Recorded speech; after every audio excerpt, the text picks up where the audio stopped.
Ez ordenagailutik jarri behar dut, baina ez da sonido hau da, bigarren kafeko beste soinua. Eta ez dut topatzen. Bueno, igual, tio.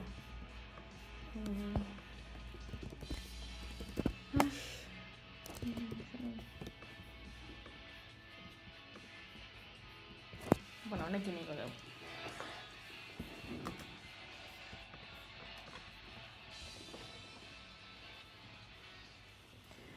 Tira, gu ere hemen autoilarak bezala ataskatuta gabiltza, baino hemen gaude zuekin egun onak elkarbanatzeko, eta izo, nik nire lantalde hemen daukat, beraz, galdetuko diet, zer modu zaudete, ekipo?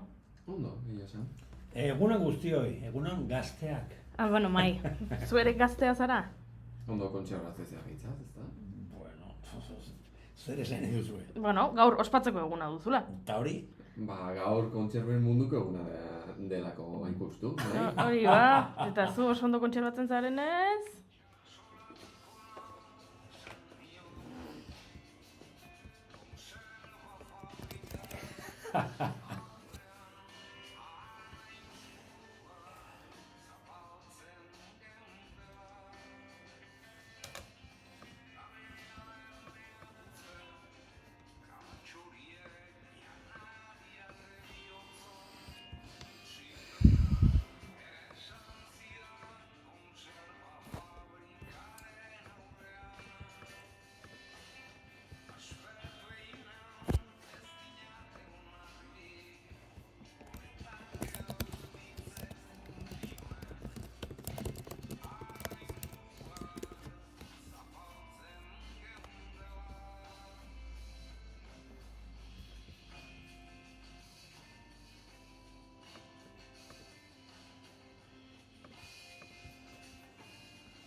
Ederra Ruperren abestia bai. Bai, fabrika kontserba estango naiz.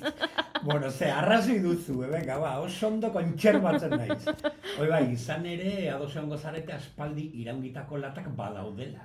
Birziklatu ezin diren latak. Bai, egia da, baina bai, nik ezagutzen zaitut eta jakin nahi dut zein eta ari zaren hori aipatzen duzunean, Bai, iraungitako bi kontserbadore aipatzen ari naiz. 1940an egun honetan, Francisco Franco eta Adolf Hitler Hendaiako tren geltokian elkartu ziren. Txu-txu! Bai, duela 85 urte, Franco eta Hitlerren arteko bilera egin zen. Han, bigarren mundu gerran Espainiako esku hartze posible bat negoziatu zen. 1920etan, Erika, Adolf Hitler Paristik zeraman tren ofiziala, Hendaiako geltokira iritsi zen. Francisco Franco zeraman konboia berriz 8 minutu berandu iritsi zen antza denez. Espainiako trenbiden egoera txarra zela eta. Bueno, atzerapenarena ez da asko aldatu egia esan. Tren zoro hauek... Trena beti zoro.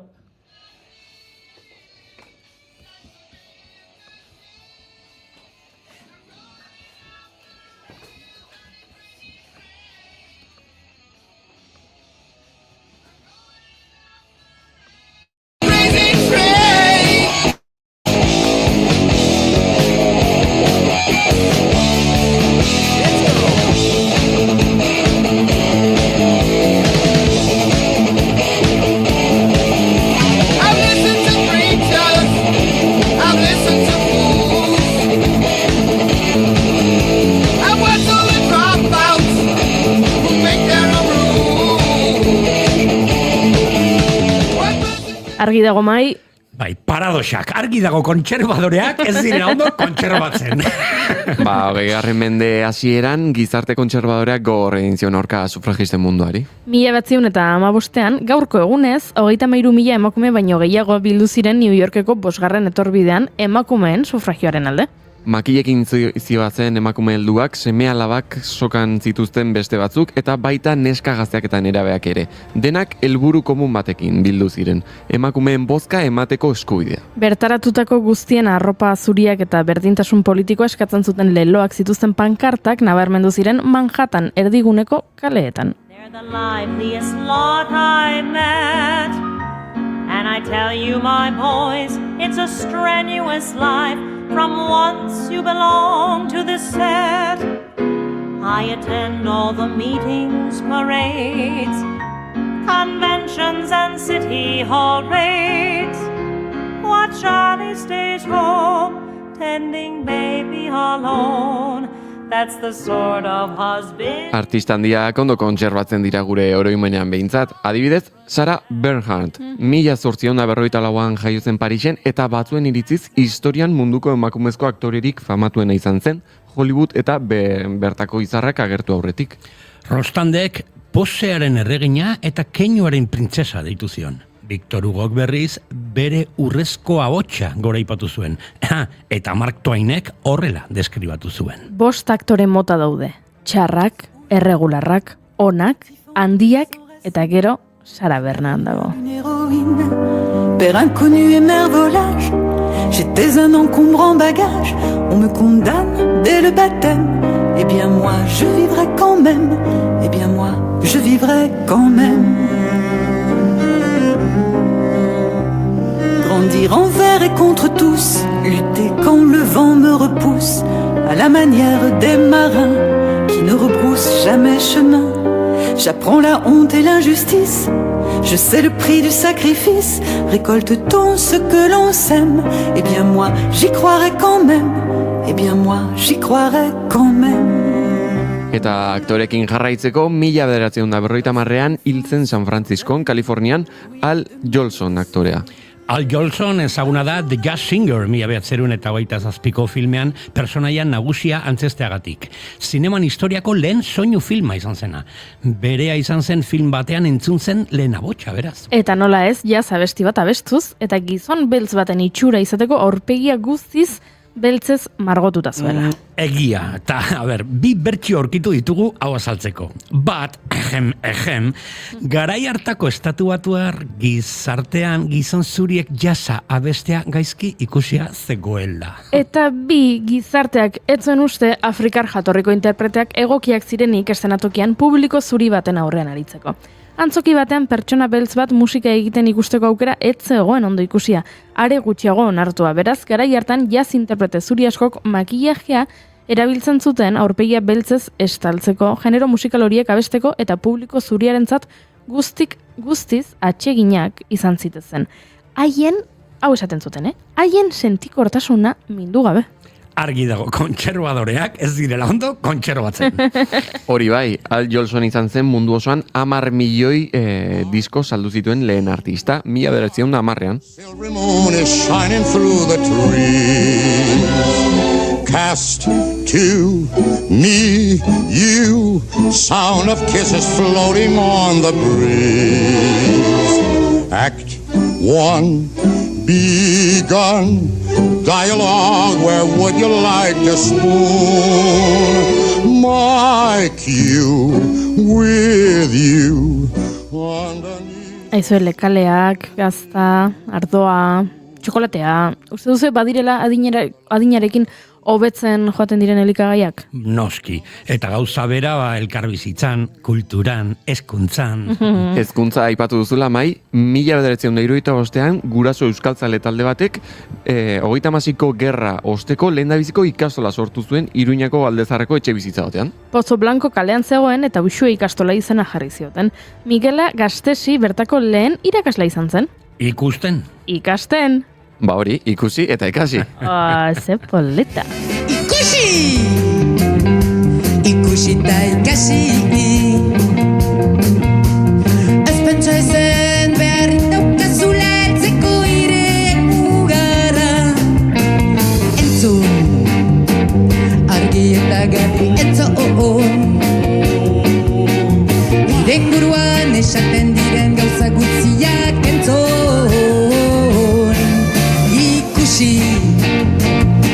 Ikusi eta ikasi. Ez esan gero, inoiz aukerarik ez duzula izan. Ba begira, ziur nago Euskal Herriko eskola guztietan gure urrengo protagonistaren liburu bat gutxienez badagoela.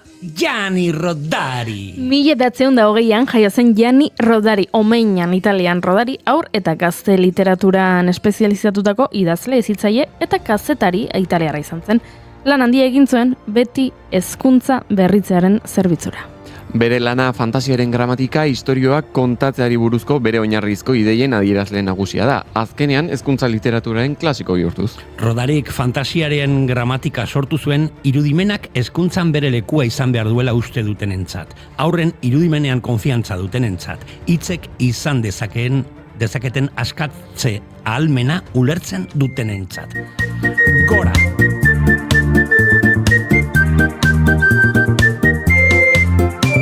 Sulla luna per piacere non mandate un generale, ne farebbe una caserma con la tromba e il caporale. Non mandateci un banchiere sul satellite d'argento, lui lo mette in cassaforte per mostrarlo a pagamento. Sulla luna per favore non mandateci un ministro tra scartoffie e portaborse, riempirebbe anche i crateri. Non mandate uno sceicco perché poi la vuoi comprare. Rodariko zafai! Ipuinek protagonismo handia izango dute gaurko programan, Betsaida Urtaza kontalari eta amesgile argitaletxeko arduradunarekin hitz egingo dugulako Rodariren baimenarekin. Unai Elordiren bisita ere izango dugu bertan, sickness izango da gaurko gaia, zorabioak. Bereneko eta ez disimulatu, Txoritxo batek esan dit, albiste berezi batzuk prestatu dituzuela gurekin partekatzeko, irrikitin gaude. Gaurko irratsaioa denboran zehar ezin hobeto irauteko modukoa izango da. Hasiko gara edo ze esaten diazu, Bai. Baietz? Bale. Prestatu pote bat, sartu nahi duzuna barruan eta itxitapa. Eta gogoratu, fantasia ez dela inoiz iraungitzen. Egunon latazaleok, urriak 23 ditu eta osteguna da, ongi etorri guztioi bigarren kafera.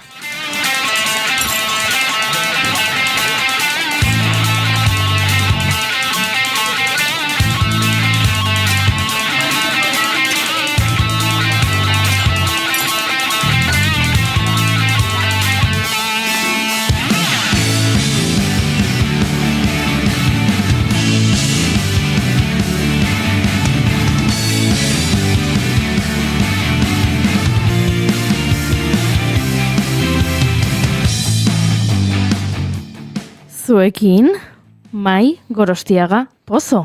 Kaixo, koko naiz, eta autoiraia baten nago.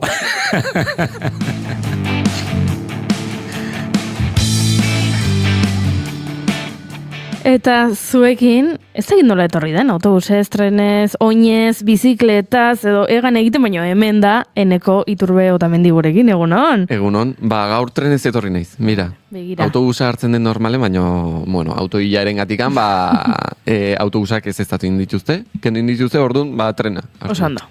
Lotu? Ez dakit, dagoeneko izen hori didaka, edo... Ez dakigu.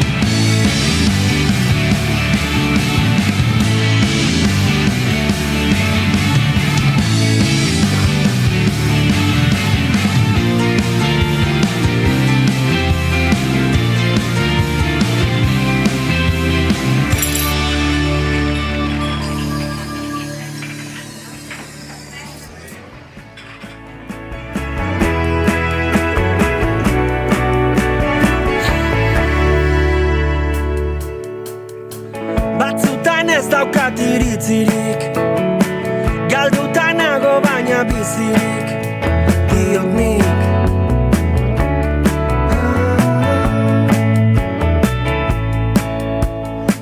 Batzutan asko ez omen daski, dena eman duenak badaki.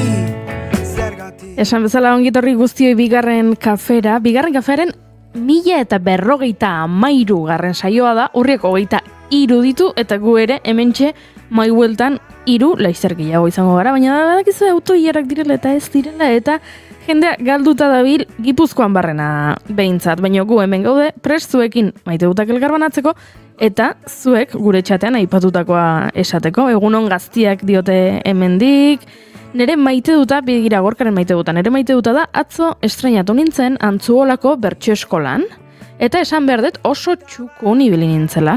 Tartean, Jon Liz zegoen, ara, Jon Liz badakizu, gure entzule zen, esango dut, ze aspaldi honetan, ez da gure txatera hurbildu, baina gure entzule finenetakoa izan da Jon Liz, eta begira ze polita ba, gure bi entzulek topo egin zutela atzo bertso eskolan. Aupa mai, zu bai gure aitatxo, ara bai, denen aita zara?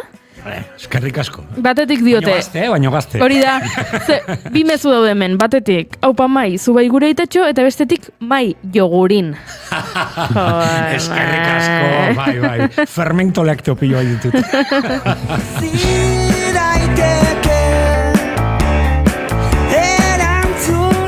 A ber, eta hemen ikusten ari naiz historio bat txatean, mai?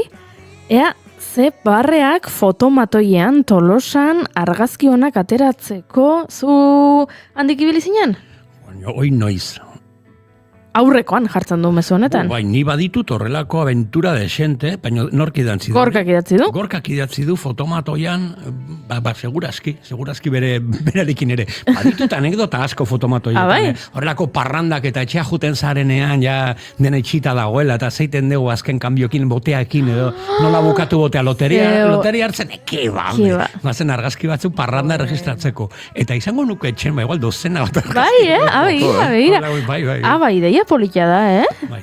Ez dut egin, bai egiten nuela, nik pasanuen denboralditxo bat Bruselan, Belgikan bizitzen, eta han delirium tabernan dala ian, herriko turistikoena, behintzat hiriko turistikoena, han tabernaren barruan badaukate, horrelako argazki makina fotoautomatik, hola zar bat, eta egia da, taberna horretan dagoela soilik garagardoa, eta argazki makina hori, orduan beraz bi elementuak nasten dituzunean, argazki ederrak ateratzen dira makina horretan. Imaginatzen dut, bai. Gainago atzen naiz, hango garain, oain uste dut flash batekin lau argazkiak berdinak ateratzen dituzte, baina hango garaian ziren lau flash, lau argazki ezberdinak, eta gu postura saldatzen edo gauza egiten, eta gero asunto edo komplexotasuna zara, norkera batezuen bakoitza, nik ere nahi dut hori, nola banandu argazki hori. Zerbait handia da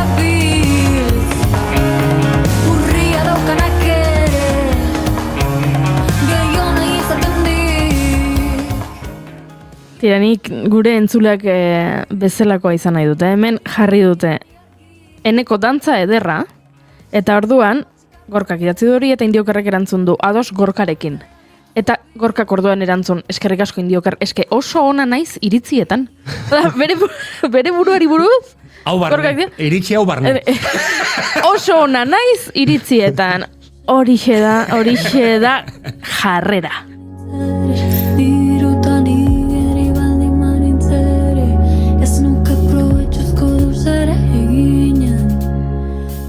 Tiramai, Gorkarenak soilik ez, zuen iritziak ere jakin nahi ditugu, beraz zure iritzi edo maite duta entzuteko une iritsi da. Bueno, maite dut Gorka, hori ez dakit, da denok dakigula eta egunero esan beharan. Baina behi da, gaur auto jarazea eta hori, leiotikan ikusiet horrelako luze, atasko luze hori eta osea, ez dute esango maite ditu dale auto jarak, baina burura etorri zait pelikula bat, 1989 urtekoa, dala El Gran Atasco gaztelaniaz, Lingorgo, Blackout in Autoestrada, da pelikula klasiko bat, esango nukera de kultoitako bat, ez? Luigi Comencini, zuzendaria, eta Alberto Sordi, Ani Girardot, Fernando Rey, Angela Molina, eta ez dakit oso pile arraroa, gertatzen da horrelako autoilara luze bat, eta hor gertatzen da, osea, da como road movie mugitu gabe, ez? oso pelikula kuriosoa da, eta etorri zaiburu eta asko maite dut pelikula hori egia esan, nire garaian institutoan, eta komentatzen genuela, arrarotasun hori, ez dakit zer, eta etorri zaiburura, eta beraz aipatu nahi dut, maite dut, autoiera pelikula hau, Lingorgo, eta baita ere pelikula mitiko hauek, ez, kulto. Ez da antzeko telesail bat atera duela urte pare bat edo agian gutxiago, Espainian, Ez da egite esaten. Eske... Izena ez duzu gogoan. Ez, baina okerrez bali manago, baita ateazan telesail bat, autoilara baten gertatzen zana, kapitulo bakoitza, pertsonaia bat autoilara baten, eta bere historioa. Edo. Vale, Eta- Ba, ez dakit. o igual oinarrituta Ja, da. agian. Bai, segurazki oinarrituta egongoa pelikula horretan, baino ez dakit, igual asmatu indet. Bueno, topatuko dugu. Bai. Egia da, horrelako egoerek jolaserako aukera asko Bai. ematen dutela, eta nik duela gutxi ikusi nuen, etzen telesail bat, pelikula bat blablakar batean gertatzen zena, eta hor berezitasuna, ez? Jaso behar dugu pertsona hau hemen, eta pertsona unik ezagutzen dut, eta baina elkar ezagutzen duzu, baina nola da posible, haze kasualitatea, eta horrelako gauzak naste borrasteak gertatzen dira, eta horrek, bai, egia da, jolas asko ematen duela errepideak, pelikulak egiteko aintzat. Urria daukanak ere gehiago nahi ezaten di. Eneko eta zuk zer maite duzu? Nik maite ditut ostegunak. Ara? Gaur osteguna da? Bai, horregatik. Ze ondo. Bueno, ez da gauza garatu bat, baina ostegunan nik ekitzen itzenen ostegun baten sentsazioa da. Bihar ostirala, etzi larun bata, jaiegunak, eta orduan, alaiago jegitzen naiz, ezta? Eta gainera, ostegunetan, herri askotan pintxopotea egotea, eta ni oso pintxopote zalea naiz. Kuadriakoak beti jute pintxopotean. Guaintxe esan dezu iritzi oso polemiko bat. Ze ba? Nik aitortu behar dizuteneko, ni ere pintxopote zalea naizela, baino gure Inigo Asensio Elurbide pintxopotearen gorrotatzaile klubeko lehendakaria da. Bai? Bai. Eta are gehiago esango dizut, zuzenean galdutuko ea, zer iruditzen zaion, zuk oraintxe bertan esan duzuna. Inigo Asensio Elurbide jauna, hementxe zaitugu? Bueno, hementxe ez dakit, urruti, baina zuenean ez dakit ondo entzuten zuen. Bai, noski, ikusten dugu, kanpoan zaudela, mendi artean zaudela, eta hemen lehen garai batean telebizan esaten zen bezala, por alusiones, zer iruditzen zaizu gaurko Enekoren maite duta pintxopotea izatea. Iruditzen zait pintxopotea dela kapitalismoak gure gizarteari egin dion azkeneko konsumo eta sozializazio traketxerako trampa. Hori uste dut. Baina ulertzen dut ere Eneko oso gaztea dela eta oraindik konturatu gabe dagoela. Baina etorkizuneko Enekori ez zaio gustatuko pintxopotea. Txatean jartzen dute pintxopoteak ja ez dira existitzen. Bueno, ez dakit ze herritan ez dan existitzen, ze... Herri desberdin. Bila hona eta zizurkien behintzat. Bai, nik Tolosan ere existitzen dira, oen dela gutxi Donostian egon nintzen baita ere pintxopotean, Gasteizen ere egiten dute. Nik uste dut, agian herriren batean erabaki dute ez dutela pintxopote gehiago egingo, baina existitu, nik esango nuke existitzen direla. Defendatu nahi dat pixkat Enekori, Enekoek esan du ostegunak maite dituela. Bai, baina... Pintxopote ez da adibide bezala, eta gainera ostegunetan... Bai, pintxopote da gehigarri bat. Eta mai datorrela, bigarren kafera, ostegunero. Beraz, zeurekin bat nago, osteguna egun berezi dela. Bai, niri ere ostegunak gustatzen zaizkit bat egiten dut zure maite dutarekin, baina Inigorena entzun nahiko nuke, Inigo, zer maite duzu? Dauzket dozena herri bat, Goiuri, zemat uzten dizkiazu. Arrautzak bezala? Adibidez. Maite dutak ditut eta maite dut ezak ere bai, zuk aukeratu nondik hasi.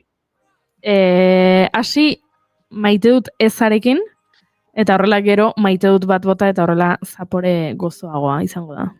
Ez? Bueno, ados ez dut maite, euskal musika eszenan azken asteetan Palestinarra herriaren alde eta Israelen genoziaren aurka hainbat musikari eskatzen ari garen Spotify plataformari egin beharreko boikot horren arira, entzuten ari naizen argudiak eta lan hoiek ez.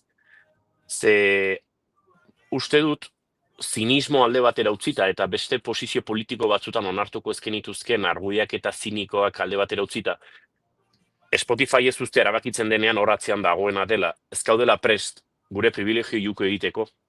Eta uste dut hori ere zilegi dela, ze denok daukago momenturen batean gure privilegioi uko ez egiteko gogoa. Ziurrenik dutxa laburragoak hartuko bagenitu, gure ur eskasia gutxiagokoa izango litzateke, eta ziurrenik garraio publikoan gehiago ibiliko bagina gure ekosistemako beto leudeke. Nik ez dut esaten privilegio juko egiten ez diogunik besteok ere, baina badago niretzat oso zinikoa den arguiak eta oinarri bat, eta da, eske deno dauzkagu kontraesanak eta kontraesanetan bizi gara. Barkatu, kontraesanetan bizi gara esaldia da ni matxismo ni feminismoren parekoa.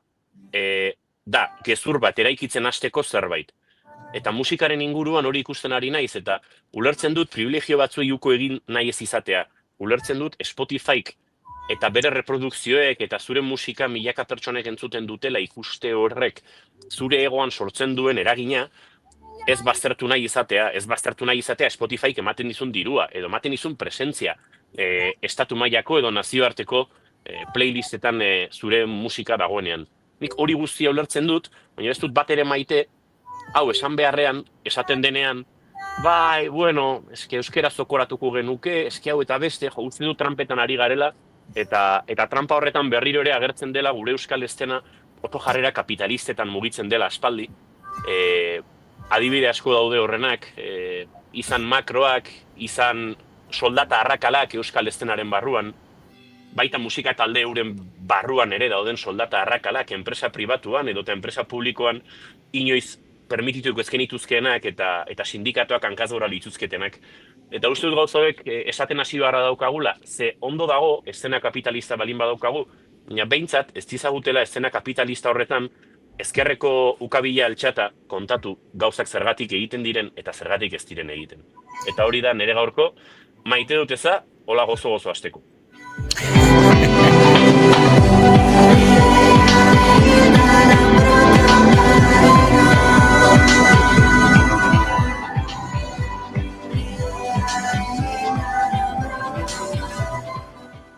Olatzek dio bezala bidea egin da Lanbrotan barrena, orain zer da bai maite duzun hori?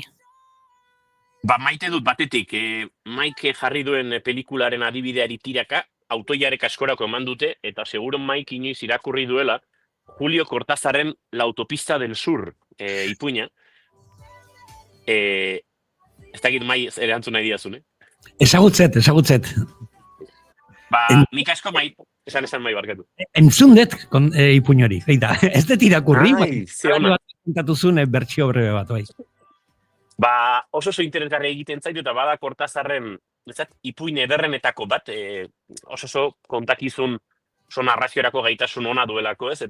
Eta Parisko igande arratsalde bateko, ez dakit Fontainebleau eta Dauphine inguruko muga horretatik, Paris erdigunera kriston autopiak eta sortzen da. Eta tira, hor gauzak gertatzen doaz, edozein ingurutan bezala. Gerora Jean-Luc Godardek kontakizun hau baliatu zuen Weekend pelikula egiteko. Eta, autoiarek eman dute askorako, ez? Maik aipatu du, Enegok aipatu du, ipuin kontaketetan edo ipuin idazkeran eta zinean ere, eman du askorako.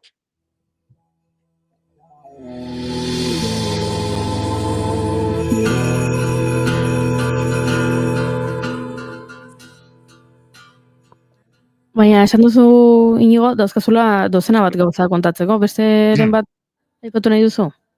Baina zita atzo kontatu nuen, Alpetaran etorrela, eta hemen nago, Zazfi izeneko eski estazio baten, oso garestia den herritxo, Zazfi. Zazpi, ditu zait. Baki, euskeraz jarri ote dioten izena Italiako eski estazio honi. Politxe izan dut. Kontua da, Italiara iritsi nintzen latzo, baina gero gidatu nuela Suitzaraino, eta Zazfi Suitzako Alpeetan dago, nahiko bestakit San Moritz, Beisonaz, eta bestelako igual ezagunagoak diren inguroietatik gertu xamar. Eta iritsi nahi zona, Euskal Kirolari batek joan den denboraldian lesio bat izan, eta ezin izan genuelako bera elurretan grabatu Bastin Fundazioarentzat eta ETB-rentzat osatzen ari naizen beste dokumental labur sorta baterako. Eta kontua da, elurra ez dela iritsiko Pirineotara abendurako, emisioan izango dira abenduan programa hauek, eta esfortzutxo bat eginda eskapatu naizela Alpeetara bera grabatzera.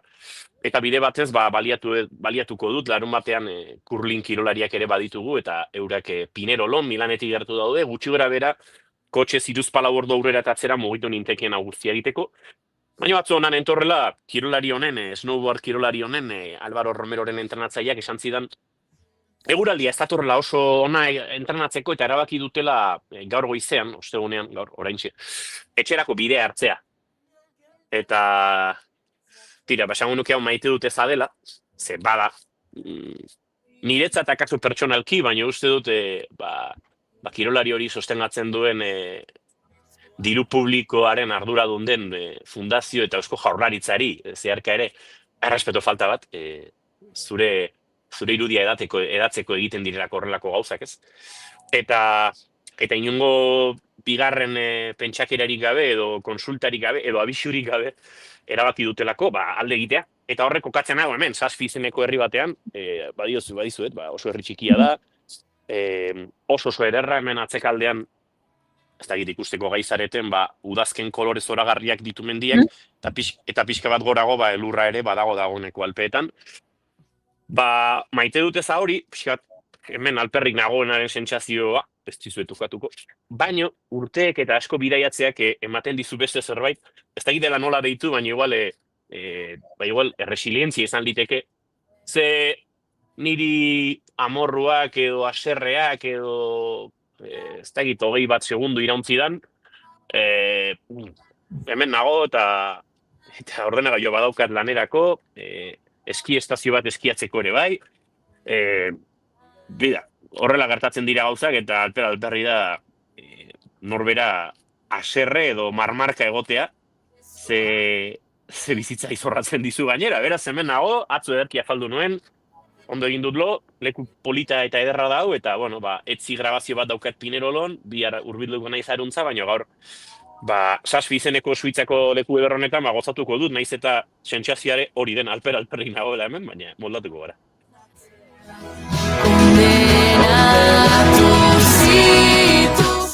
Uzten dira zuen txiste egiten. Bai. Mesedez. Suitzako mendietan balin badago, ez dagoela alperrik. Alperrik dagoela baizik. Nigo mendio bat, ez dakit denbora daukazu, nigo baina oso gertu dago omeina, Jani Rodarin jaio zen herria, Piamonten, horri oso urruti ez da egongo, zauden lekutik. Nola da herriaren izena, mai, barkatu? Omeina. Omegna Piamonte. Oraintxe esango dizut.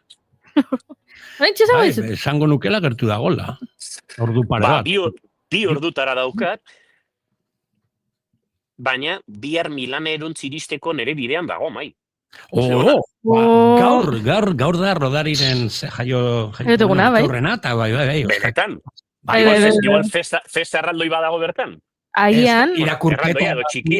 Ipuinak telefonoz, edo auskalo, zerbait fantastikoa, seguro. Edo kapelak, euriaiten dute kapele. Ez dakit zer berezia, seguro.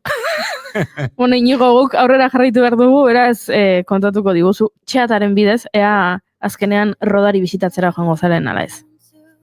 Ados, kontatuko dizuet, zaindu asko. Agur! I don't want to go out and I don't know for how long I'll stay. Well, I am lost and I need.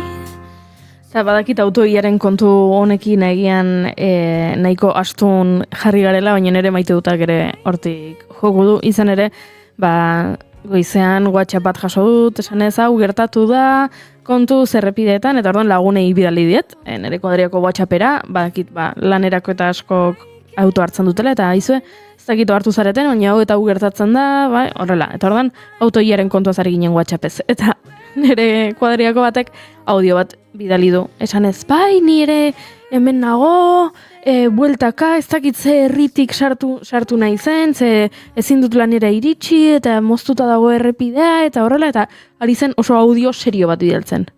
Eta batean audioa bukatu da. Highland, behi bat, ze polita! Eta moztu egin da audioa. Eta geratu gara denak, entzun duzu bukaera, eta gero ja, iritsi denean lanera eta kontatu dugu. Baietz, nola beste normalan hartzen ez dituen errepideetatik joan den gaur lanera, ikusi duela, sekula ikusi gabeko zerbait dela alkizan Highland arrazako behi bat eta ilusioa egin diola eta uste dut audio horrek kuadriako guztion eguna alaitu dola, eta hori ere maite duta.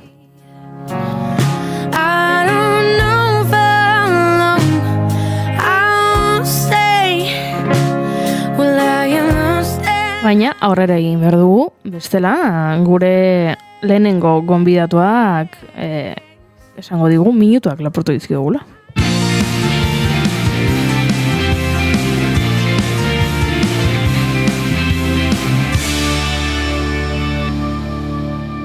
Naiz irratian, bigarren kafea.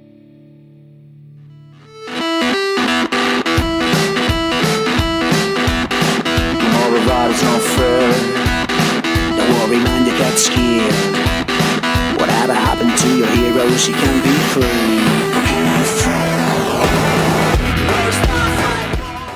Inoiz sentitu duzu ordenagailuko pantailako argia begietara sartzen zaizula eta begia dardarka hasten dela? Edo zorabiatuta edo goragalea sentitzen duzula telefonoari begira egon ondoren?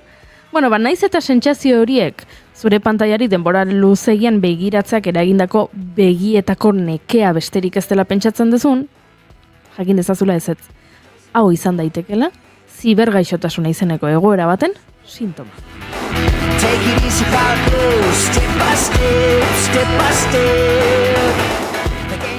Baina, cyber sickness kontzeptua zer den hobeto ulertzeko, Unai Elordi dago gurean, eta berak azalduko digu zer demontre den hau, baina izenarekin behintzat, itxura honik ez dauka egun honu nahi. Egunon. Ez da zerbait politia gauretzatoz horrela denok frogatu beharko genuken zerbait erakustera. Bueno, denei zegi gertatzen. Hori da lehenengo goza. Nik uste daukala erlazio ezkez motion sickness dela betiko mareoa ez, bai itxasoan eta bai beste dozin garraio publiko edo kotxetan juten gehan momentuan, konduzitzen ari genanen ez, atentzia fokalizatuta daukau espazio batean, eta orduan oso zaila izango zen benetan mareatzea zure gorputza ez. Kontua da, hasieran pentsatzen zala, ez? Hau bakarrik gertatzen zala mugimenduan zeuden gauzekin, ez? Eta, bueno, ez dela hori. Kontua da, pantaien mugimenduak eta simuladoretan eta jartzen gehan momentuetan gertatu ditezken gauza gira. Ez bakarrik mobilarekin, ze askotan pentsatzen dugu ez, mobilarekin denbora asko edo pantaia baten aurrean denbora asko pasatzen duenean, buruko mina edo begietan ez, min hori batzuk marea sentitzen dute ez. Eta errezena da pentsatzea, pertsona guzti horiek zerbait bereziago bat dutela eta listo ez, baina bai denborarekin, ikusten 1997tik hasi ziren ja simulation sickness kontzeptua burukatzen ez, jendeak pilotuak eta abioi simulatzaileak erabili behar zituztenean ez, igual lehenengo aldian hegazkin bat hartzea igual ezan erreza izango, eta orduan simulatzailea batzu zeuzkaten ez. Eta kontua errealismoa eman nahi izateko, sensore desberdinak sartzen zituzten indarra sartzen zutenak, ez? Eta orduan, adibidez, balazta sakatze bali maezu, balazta berak kanporaka botatzen zaitu, eta orduan daukazu sensazioa zure gorputza aurreraka doala, baina benetan ez dago hori gertatzen, ez? Eta orduan, nolabait zure burua engainatzen ari zara. Hori da izango zen simulation sickness kontzeptu, bai? Cyber sicknessak orain inda oso famatua, inmersibitate horretan sartzen garen momentuan ez bakarri pantailan edo ordenagaietan, baizik eta errealitate virtualeko kaskoa jartzen ditugun momentuan ez, mundu guztiak hitz egiten du ze zoragarria izango zen beste mundu batean egotea, bio kontua da, zibersickness hau areagotu dela pila bat. Jende asko ez ditula aguantatzen 30 segundu baino gehiago kasko hori jarrita. Baina beste alde batetik ikusten dugu daudela horrelako erabilera kasu desberdinak ez, demostratzen dutela oso interesgarriak izan daitezkela, imersibitate horren barruan ez, pentsatu, ez dut esango operazio bat, ze kasu honetan igual, komplexu egin zerbait berria ikasi nahi bali maezu, eta zerbait berri hori egiteak diru asko kostatze badu, edo faiatzeak arrisku bat suposatzen bali badu, emulatu ezakezu inguru hori, eta gutxienez, jakin ez de prozesu jarraitu behar duzun, ez, zuk fizikoki hori egin alizateko. Kontua da, gauza guztiak ez dira berdin egiten, ez da berdina, zu eserita egon, bai, eta mandoekin zu mugitzen egotea, eta burua mugitzen bakarrik egotea, edo ibiltzen hastea. Eta horazten dira lehenengo arazoa hundienak, bai, eta gero daude beste sistema batzuk, nun sistema metrikoa eta mundu virtualaren arteko enparejamentu bat egiten duten, da orduan errezagoa den, baina konturatzen direna da, normalean, hau egin alizateko entrenatu inbeharra daula. Osea, ezin dezula, imaginatu bombero bat zea, kasu honetan ez, eta eskalera batzuk igo behar dituzu, aurrera kajun behar duzu, edo salto bat egin behar duzu, ez? Eta kasu horietan, hasieratik ja sufritzen dituzte horrelako sintomak, eta nahiko gogorrak izaten dira, ez? Orduan, pixka txokatzen dute metaverso mundu, ez? Inmersibitate, ez? Ikusten da ere, agian badaudela jatetxe batzuk, ez? Enbat izuela esperientzia inmersibo bat, ez? Jaten kasko batekin jaten ari zarela, ez? Eta gizert, nahoron, ez pentsatzea beti aurrera dijoazten realitate virtualeko gauza guzti horiek ondura bakarri dituztela, baizik eta ere atzera botatzeko hori, ez hain teknologia hain adopzio handia, ez egotearen arrazoietako bat da, jendeak bai sufritzen duela, ez? Eta orduan, hau dena kontatzen dizuet, ze kasualitatea, ez, irudego gela baten gaude, irakasle askok, eta kontuera dugu ikertu nahi dola pixka bat, ez bakarrik, ez, mundu virtualak, baizik eta ikustea, ze horrelako sistemak lagundu lezaketen jendeak erabili nahi badu, zer egiten, ez? Eta orduan, ikerketa edo, ikasleekin nahi duen zerbait, enda beraiek ere ikustea, mundu grafiko horietan, ze pertzepzio visual eta motorek egiten duten hori benetan gertatzea, ezta? Orduan egin dezakezun esperimentu oso klasiko bat da, pixka zure kasko horretan, kasu honetan inbertsibitate totaleraino juten gea, hori delako muturreraino dagoen zerbait, ez? Orduan azkenean, definitzen duzu sistema bat, ez?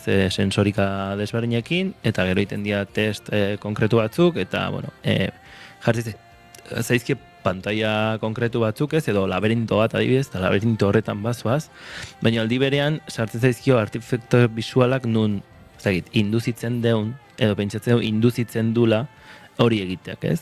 Eta azkenean, hor, pasatzen duzun ikerketa guztiak, balio dizu zuri pertsonalki, pentsamentu kritiko bat eukitzeko, ez?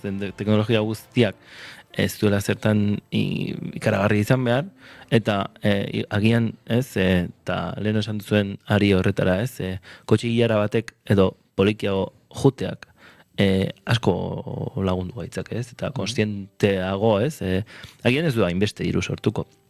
Baina Euskal Herriko Unibertsitatean ez dugu, ez, enpresa baten ikuspegi berdina, ez. Orduan kasu horretan ikusteet parada badagoela horrelako gauzak ikertu alizateko eta gu ere konturatzeko, eta beste batean metabertsoko zerbait ateratzen bada, zuek ere jakiteko dena ez dela horren polita. Batzutan badokat sentsazioa, esaten dira, batzutan nahi etortzen da gauza txarra kontatzea, baina kontatu behar dira, ere. Kontatu behar dira. Eta orduan, egia esan oso pozik nagoz, proba desberdinak egiten egia, eta, alternatibak ere ikusten ari gara hasi zintzen dira, adibidez jarriko izkizuet eredu oso konkretu batzuk. Zugartzen bali maizu bola bat, erdian, ez? Bai? Eta muitzezean movimentu kontrako egiten bali maizu, hobeto sentitzezea. Txen, zuk burua eskerretara mugitzen bali baduzu adibidez. Eta bola eskuira? Bola eskuira? Hobeto sentitzen... Ez gutxigo mareatzezea. Haukazun percepzioa da justo zure begien kontrakoa, eta orduan zure begiak naturalki hartzen du movimentoi. Baina adibidez, frekuentzia refresko txikia balima daukazu, askoz gehiago mareatzen zea. Frekuentzia refresko esan nahi da, adibidez, segundu baten 60 aldiz aktualizatzen da irudia, ez? Lareunen balima dago askoz hobeto da 60 egon baino. Ze, zure movimiento reala normalen 25 hertziotakoa izaten da, baina egia dela pantailan kasuan gabiltzan momentu horretan nahiko aldatzen dela, eta testeatuta dago, ez?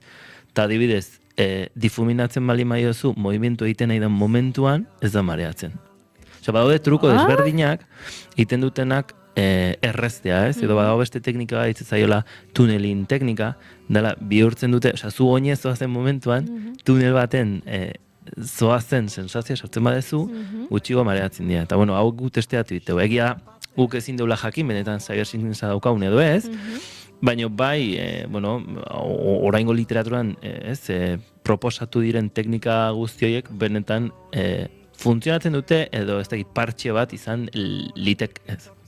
Deigarria da niretzat, puntua dela, zoradio bat da, erabat perceptiboa. Ni bueltaka eta bueltaka nire percepzioak ez badu hori onartzen edo, nahi zorabiotiko edo oso gutxi. Eta aldi berean, ni lasai geldiri baldi manago, baina ikusten badut zerbait, edo kanpotik zerbait sentitzen badut, horrekin bai dago lotuta erabat nire zorabia. Bai, Ze azkenean, ezakit, hor ja txarla filosofiko baten sartu gintezke, ez? Baina ikusten duzun hori ez da egiazkoa. Baina horren kasko baten barruan zaude, ez?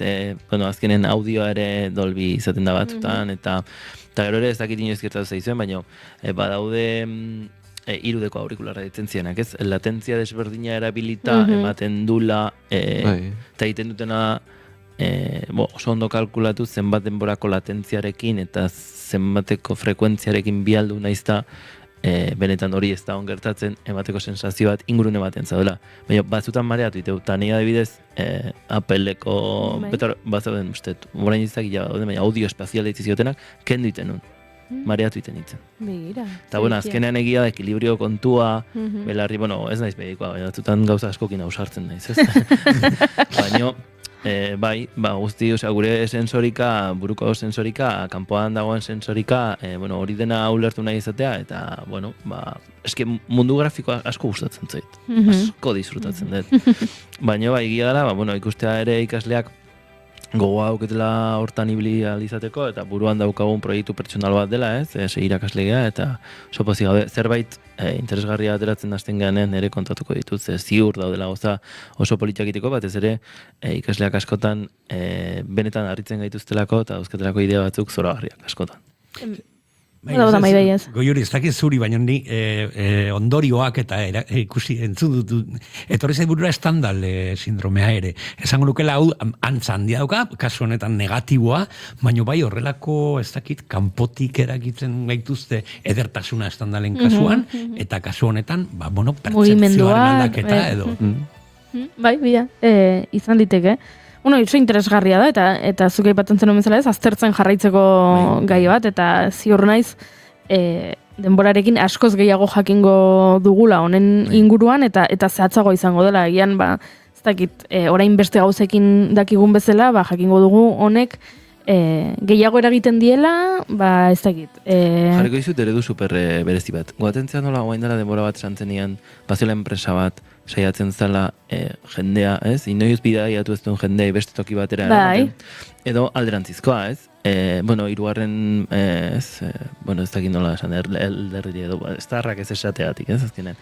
Eta oso heldua dan jendeak, azkenean agian beste bizipen batzuk nahi ditu, eta bere betiko herrira bueltatu nahi du ez, eta hori aipatu genuen adibidea, Murtzian jaiotako emakume bat Euskal Herrira etorri, eta 60 urtetan ezin izan du Murtziara bueltatu, eta horreko errealitate areagotuaren betaurrekoekin Murtziako herrietatik pasatu zezakeela. Hori ere kontutan hartu behar da, talde edo gizaki talde horrek, beste sensibilidade batzu dauzkola, kontutan hartu behar diala, eta agian beraien desioak beten nahi bali maitu kasu horretan, kasu espezifiko horretan, ez? Kasu du uso horretan, oso interesgarri izan daitelkela, beraientzako ere prestatuta izatea, eta agian, ez bakarrik burua mugitzea, baizik eta beraik eukitza posibilidade, beraik mugitzeko herri horretan, bai? Ze azkenean, zuri emate izun, inmersioetate kontzeptu hori da, ni ere mugitzen ari naiz, hemen, eta, gauza gehiago sartzen ditu, ez? Orduan, gehien bada oso oinarrituta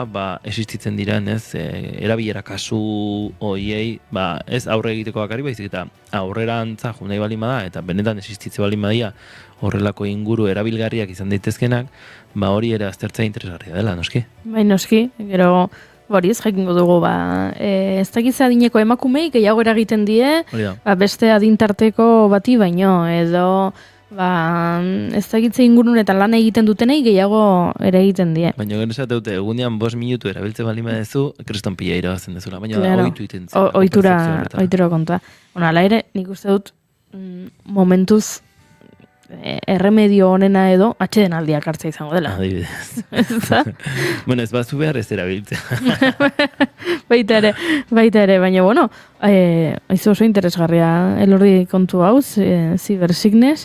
Nik ala ere hemen badago gauza bat artikuluetan irakurri dudana, eta jendeak aipatzen dituela betaurrekoak, urdinak direna blue light betaurrekoak edo horrela, baina duela gutxi irakurri nuen gezurra dela eta marketing hutsa dela eta benetan betaurreko horiek orain oso modan jarri direla, pantailarekin ordu asko ematen dituzu, erosi argi urdineko betaurreko hauek eta horrekin ordenagailuaren eragina askoz txikiagoa izango da Eta duela justu egun batzuk irakurri nuen gezurra dela. Bai, hori ez nekin. Ez tenekin, bale. Bueno, horixe zen galdera ea bazenekin zerbait. Ze irakurri nuen, gezurra dela eta marketing hutsa dela eta benetan ez dagoela frogatuta betaurreko horiek benetan laguntzen dizuten. Baina esaten duzu pantalla normalean, ez? Pantalla normala, bai, ez? 3D ere representatzen zen betaurreko urdin eta gorriekin. Bai, egia da. Eta orduan disparidadea iten zen kolore desberdina jarrita eta horrela profundidade sensazio bat zion.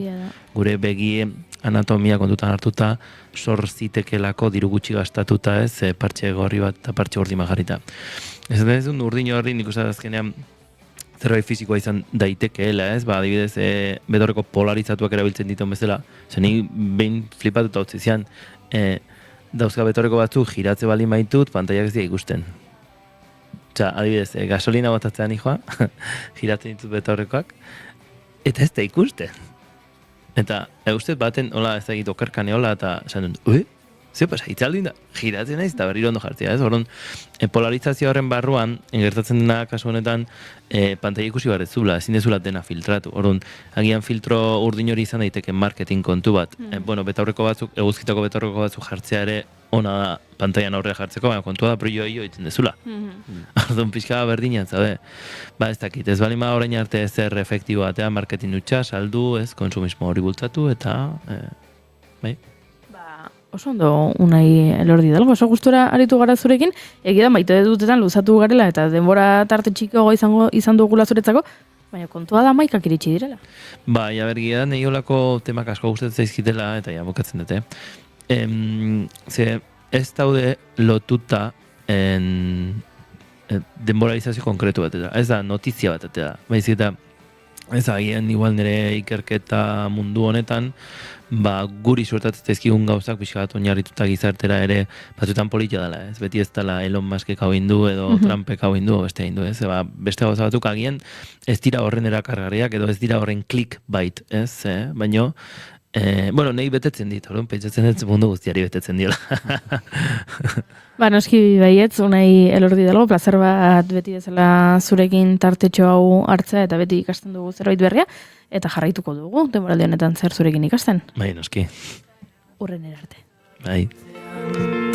Iraieko igande batean, itxaso etxera bueltan, Erdibana Toyota zarrean, zenbat aldiz okerreko irtera, elurra bidertzean,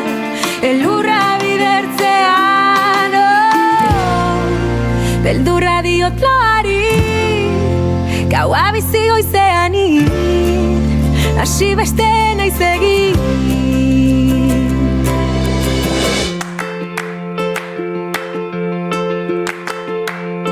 Eta batzutan goratzen naiz, saiatu eta ezinaz, egiazkoa zaizun guztiak, eman ohi duen minaz, soi kontatzeko gai, egun batean hautsi izango naiz, kaleak luz eta seul gauez, zure zain. Erdibana Toyota zarrean, zenbat aldiz okerreko irtera, elurra bidertzean,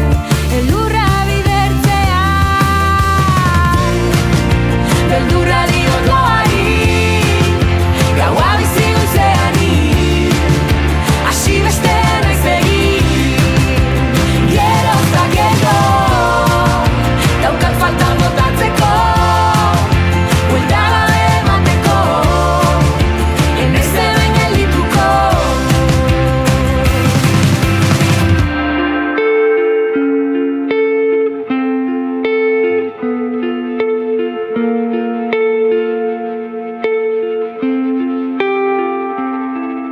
Ez diaga duenaren egun sentila izango naiz orain.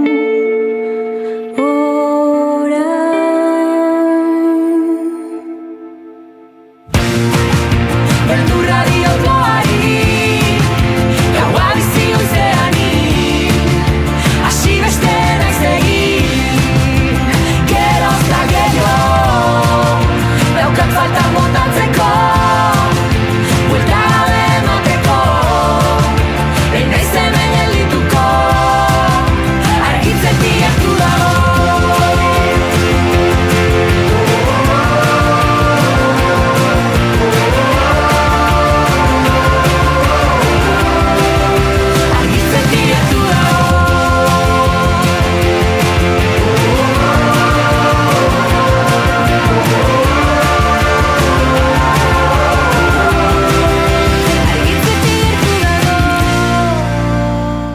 badakizu egun hauetan ibili naizela Louvreko lapurretarekin erabat txundituta. Bueno, maizuk ezak...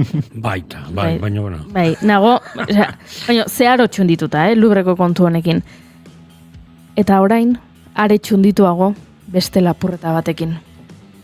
Beste lapurreta bat gertatu delako. Baina ez Louvre museoan. Zerbait irakurrietu, uste dut. Araban. Arabako herri batean, bai. Kanpaia lapurtu diote Elizari. Zizturki jende lapurtu zuen, aspaldi baten. Eta agertu zen? Ez, oain megafonia badago. Hori bai dela galera... Baina aspaldi agian 10 bat urte edo izango dira, Zepena guain... Eta hortik datorren saldi hori, kanpaiak entzun ditu baino ez dakin onde. Bagian.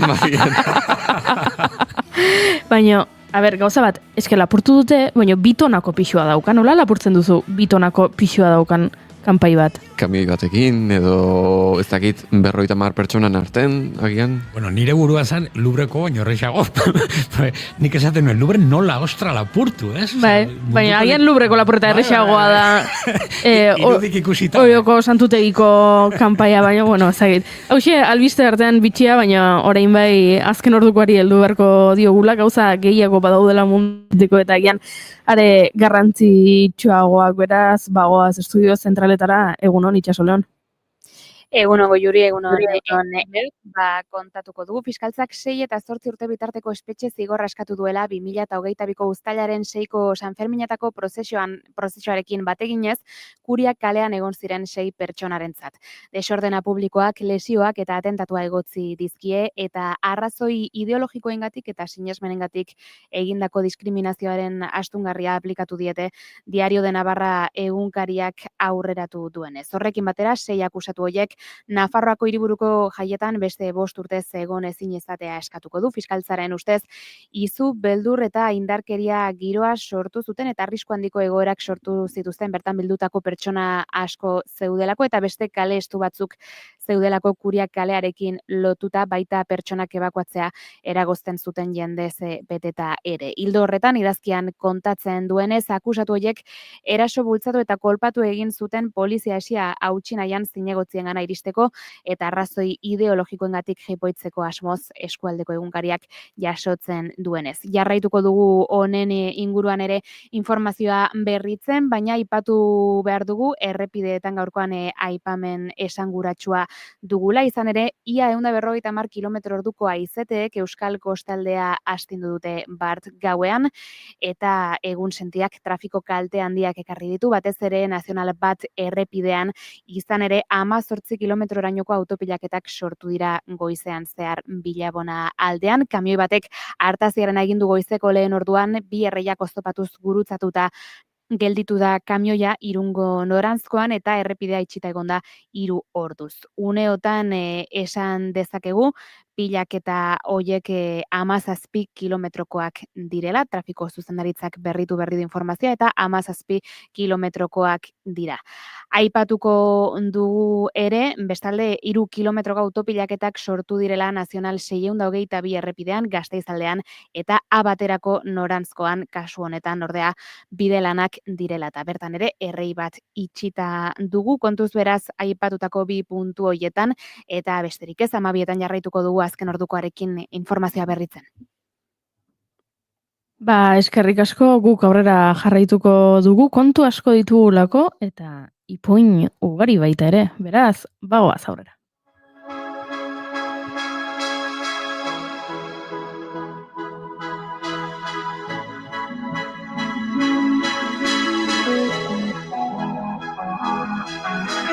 Zuaitzen artean galdurik begiradan bizi-biziri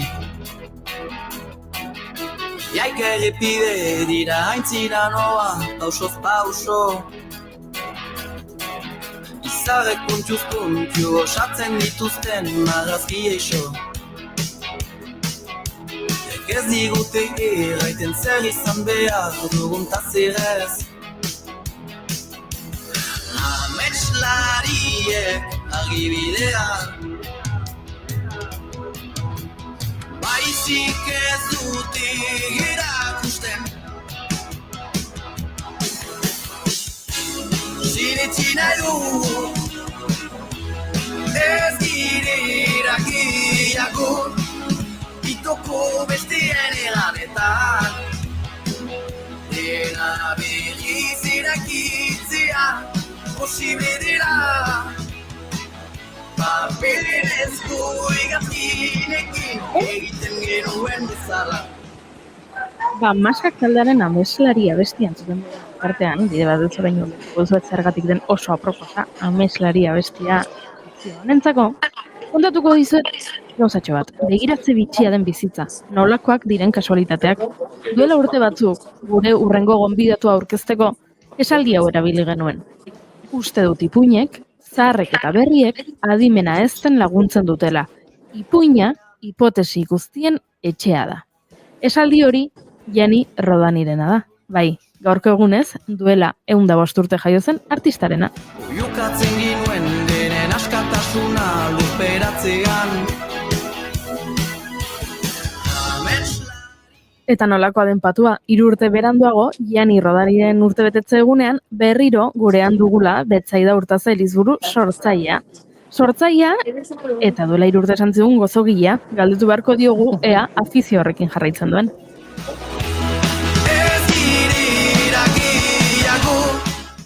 2020an sortu zuen Amesgile argitaletxearen eskutik beste 2 liburu argitaratu ditu orain, eta horien inguruan aritzeko gurera gonbidatu dugu, beraz, egunon Betsaida. Egunon. Zer moduz zaude? Ondo. Hobeto beste egun batetan, baina bueno. Bueno. Aurre hain behar. Gorka Urbizuk esaten duen bezala, gauzak ez dira horrela, gauzak horrelaxe daude, beraz, ondo, guztiz ondo ez bazaude lasai iritsiko dela une hori baita ere. Aizu galdetu behar dudala esan dut, duela 3 urte gurekin egon zinenean aipatu genuen gozogilea ere bazinela, jarraitzen duzu kontu horretan. Guain gutxi goze, 19 hilabeteko umea daukat, eta nahiko denbora kentzen dit. Beraz, orain denbora elkarbanatu beharko duzu umea eta liburuen artean. Bai, daukaten gutxi-gutxia lanerako da. Eta plazerrez egiten dudalako, porque bestela, baina gustora. Bueno, gustora zaude, aipatu dut nik, argitaletxea sortu zenuela duela urte batzuk, eta bost urte dira ia da, 2005 urte pasa dira, eta behin bazatu zela, sorta berriarekin, liburu gehiagorekin, eta horien artean, Imelda eta Arimen gaua da horietako bat. Bai. Da proiektutxo bat oso berezia eta polita. Berez orain dela 2 urte edo argitaratu egon bar zen, baina arazo pila bat izan dituen garai hartako ilustratzailearekin.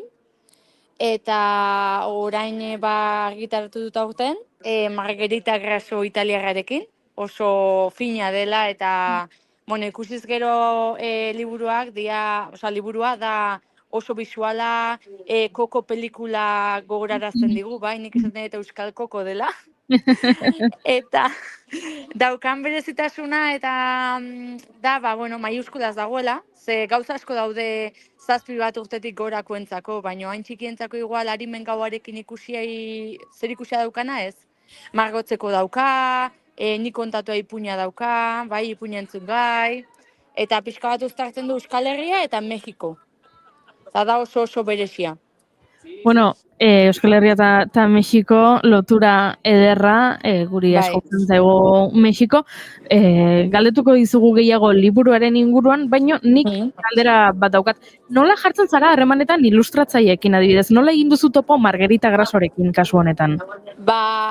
Normalean Instagramen bitartez, topatzen ditut, eta idazten diet, ea lana egiten duten beraien kontua da ez, nola egiten duten, dabar, eta gero pixka da proiektua ez da. Nei beti gustatzen zait, guaina ikan bezala, bideo llamada edo bideo deiai bitartez ezagutzea, ze, klaro, italiara naiz jumar.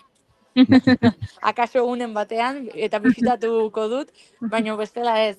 Eta pixka ikusi bat ze sentitzen dudan, nola, pixka bat ze sentsazio horiek, eta gero horietaz gain, ea proiektua berari ikutzen dion ala ez, Ze, klaro, ez balin bazaizko gustatzen txakurrak, eta txakurra balin bada protagonista, pues ja gaizki goaz. Ados, Eta- orduan, bai, barkatu. Bai ez, eta Margarita Grasokin jada 3. lana egiten dudana. Eta 3ak arrakasta desente izan dute. Saketan den polita egiten dugu. Bai, zalantzari gabe. Bueno, Imeldaren kontakizun honetan, protagonista nola ez, Imelda da, Imelda Euskal Herrian dago, faltan botatzen ditu Mexikoko ohiturak.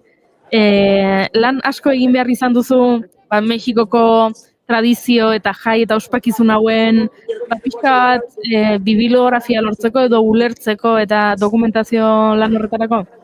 Bueno, pixka bat bai, baino gehiago bihotzari kasu egin diot, ezta? Nik oso bisuala naiz da beti hori ikusten dudana edo bihotzari kasu egiten diot. Eta bai, pixka bat hortatik junda, eta nik uste dut oso liburu polita eta unkigarria dela.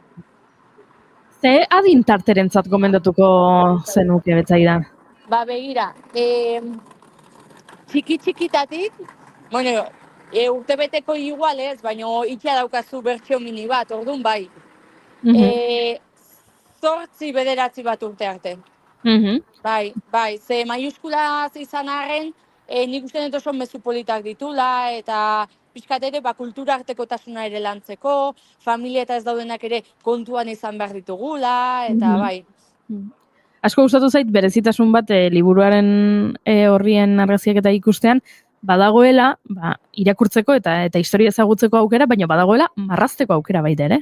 Bai, bai hori aurre asko gustatzen zaie, eta esan nun, benga, hemen dena jarriko dut, entzutekoa eta margotzekoa. Hori, hasieratik izan duzu argi horrela izango zela? Bai, gustatzen zaitere aurrak parte izan daitezela, ez da historiarenak pixka bat.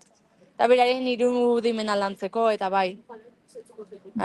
Imelda eta Arimen gaua da uzta berriko liburuetako bat, baina mairuak ere aipatu behar ditugu Euskal mitologiako bilduma baten parte den liburu bat, ez da? 4. liburua hain zuzen ere?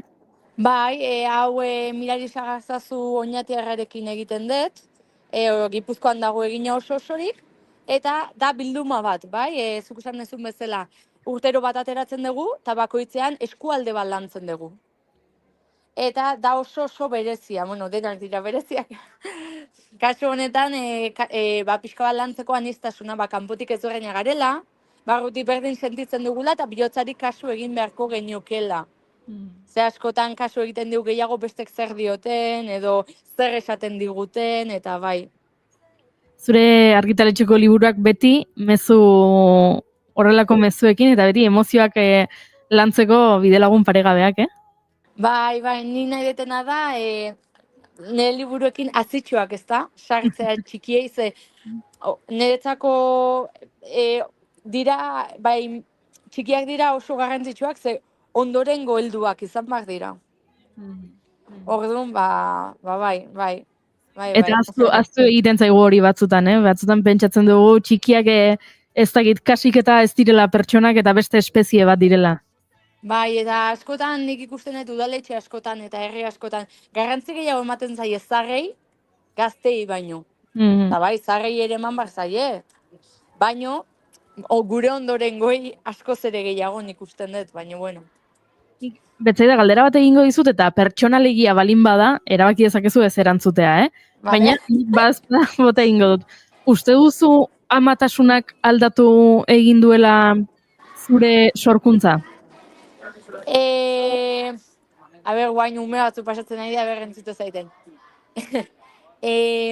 Denbora asko ze gutxiago dago, hori, eguneko egon. Nik jendeak ez dakit nola ateratzen duen denbora gimnasiora juteko, ez dakit zeiteko, nik ez.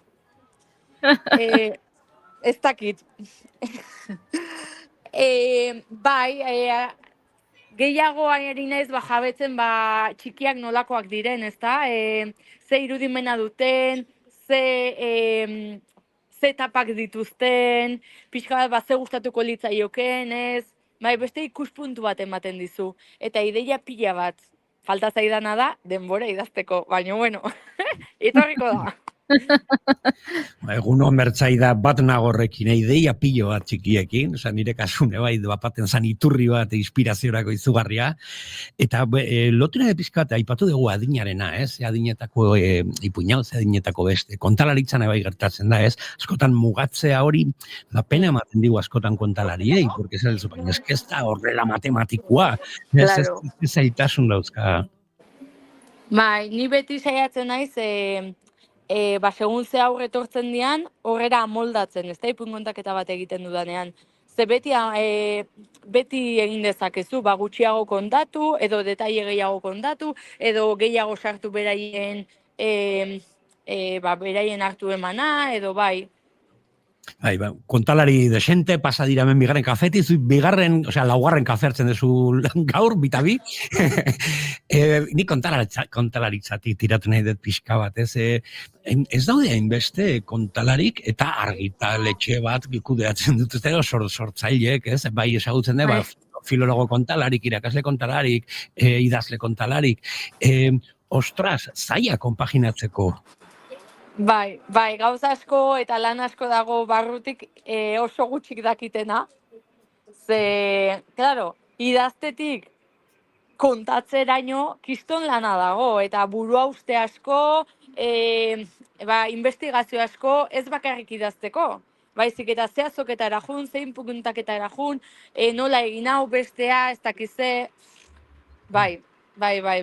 Eta, gero esaten dana, ez dezu kontabilizatzen hori guztia diruan, bestela? Egia. Eta zure kasun sorkuntzan, lehenengo idazten dutzu eta gero azten zara kontatzen, edo ipuina azten zara kontatzen eta gero bukatzen da paperean. Bai. Zein da, idatzi eta gero kontau edo alderantziz? Ez, normalean idatzi eta gero kontatu, bai. Bai. Egia da, segun zer gauza, beti gustatu zaidala, zen nik antzerkia ere ikasi nuen, guaina zait ateratzen izena. Momentuan egiten dezuna... Improvisazioa. Improvisazioa. Bastante ona nintzen. Orduan, bai egia da, kontatzen dudanean bai improvisatzen dut, ez dut hitzeziz kontatzen. Baino egin daiteke segun zegai, venga, tita, fuera. Ni batzutan hauza jaialdian eta inbeste kontalariekin ez da bai dau izan dugu, edo urtero sortzen da mai gainean, ea existitzen diren ipuinak ezin direla idatzi, edo ezin direla paperean jarri, kontalaritzatik sortutakoa direlako, ahozkoak direlako, eta mantendu behar dira ahhoz hau belaunaldi. Zuk uste duzu, argitaletxe badukazu, orduan jakina dut, ea uste duzu, egia den ipuinak daudela paperean, iraungo ez dutela rakasta izan. Bai, nik uste dut bai ez. Bakoitzaren irudimenean baldin badaude, bai ez dago dena zertan papelean jarri beharrik. Hori dinakin bezala, ez da? Nei askotan esaten diate, eske guain dio txikia da, eta igual 4 urte ditut, ez eta ber, txikitatik kontatzen badiozu ipuin bat, ohitu egingo da. Nerea, 17 aste aurdun negonetik kontatzen, guain gutxiago, baino lehen egunero kontatzen nion, edo entzutekoa jartzen nion, hizkuntza ezberdinetan. Orain 19 hilabete dauzka, eta gai da liburu bat ondo entzuteko. Eta berak ere pasatzen ditu, bere irudimena lantzen du, bere gauzak iten ditu, osea, ez dago adin bat, eske... Begira ze politia mezu bat jaso dugula. Igandean erosi gendun imeldaren liburua Marenerentzat. Eraz, entzuten ari den lagun batek, igandean erosi zuen liburua bere alabarentzat, ze politia horrelako... Ze ondo, bai. Eske, ni beti esaten eta horrelako mezuak edo berriro bueltatzen dirainak, ez da, erostera, eta feedbacka jasotzen dudanean, horiek dira niretzako saririk politenak, nire txikiaren irribarrea bezala. Ez dakiz saria eta ez horiek dira. Bihotza benetan betetzen didatenak eta laguntzen didatenak, impulso hori ez da, segitzeko. Venga, ondo zoaz, segi. Orduan, aprobetxatu beharko dugu, entzulei esateko, nun erosi daitezkeen liburu hauek? Bai, bida, nire web orrialdean, irubebikoitza.amesgile.com, Hor sartzen dira, klikatzen duten nahi duten banderatxoa, ikurrin euskeraz, espainola erderaz da horrelakoak, eta hor daude, hizkuntza horretan dauden liburuak.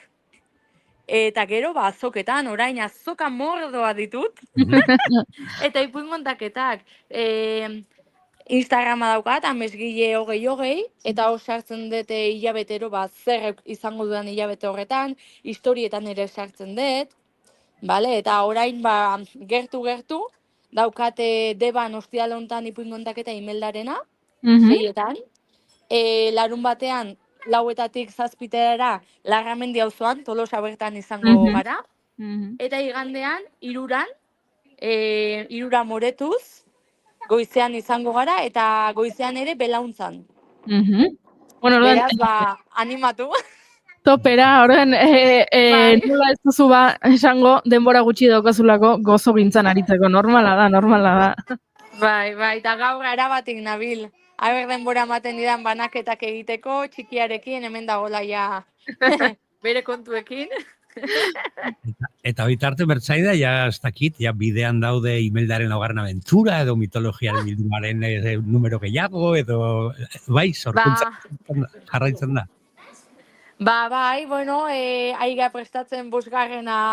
Euskal mitologiarena, Muxu eta Besarkadak, 2 ditut, eta 3. dator hurrengo urtean, Peio Ainorgarekin ere lantxo bat, irakurzaletasuna bultzatzeko ere bai, eta gauza berezi bat oso berezia, ez dakit, 2026-2027 prestatzen ari naiz, ilustratzaile ezberdinekin, bizitza ezberdinena, nerabelduentzako, bueno, aurrerago, berriro topo iten deun eta ezagutzera eraman dezaketen. Baina denbora gutxi daukarretako, Eskerrak. Bai, eskerrak gauza asko idatzia daukatela, eta bai. Bueno, betzaida, orduan segi zure bete beharretan hortxe Gasteiztik barrena, eta guk adi jarraituko dugu zure bidea, aipatu bezala, datozen lan guzti hoiek ikuskatzeko eta zurekin hitz egiteko berriro. Oso, ondo, mila esker denoi, eta egun politia izan, eta disfrutatu eta sartu gauzetan, da bisitatu. Hoi da, eskerrik asko. Bagoaz aurrera, albiste bitxi ugarirekin. Zaude euriari so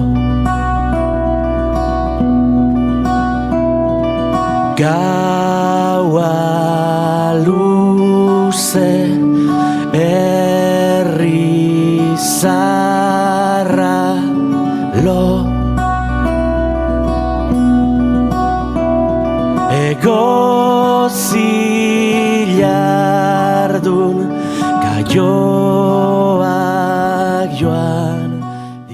Aipatu dut nik, Lurreko lapurreta zaritu garela aste honetan, atzo bertan jakin genuela dorretxe bateko kanpaia desagertu dela Orongo santutegitik, baina albiste bitxi gehiago ere, baditu zuzuk eneko gurekin elkarban. Bai, eta gainera lehenengoa lapurreta batekin zer ikusia duena. Zer ari da gertatzen? Beste bat. Beste lapurreta bat. Bueno, egia da, lapurreta hau, ez dakit, aste honetakoa da edo ez, ze albiste hau, behin baino gehiotan ikusiet, denbora tarte desberdinetan eta medio diferentetan. Orduan, ez dakit oraingoa da edo, baina nik uste dut balio duela baita oraingo, ze da albiste bat marabillosoa. Bikaina, netzako. Kontatu. Titularra esango dut lehenengo. Venga, Txerri batek garagardoa lapurtu, mozkortu eta behi batekin borrokan hasi zen. Barkatu.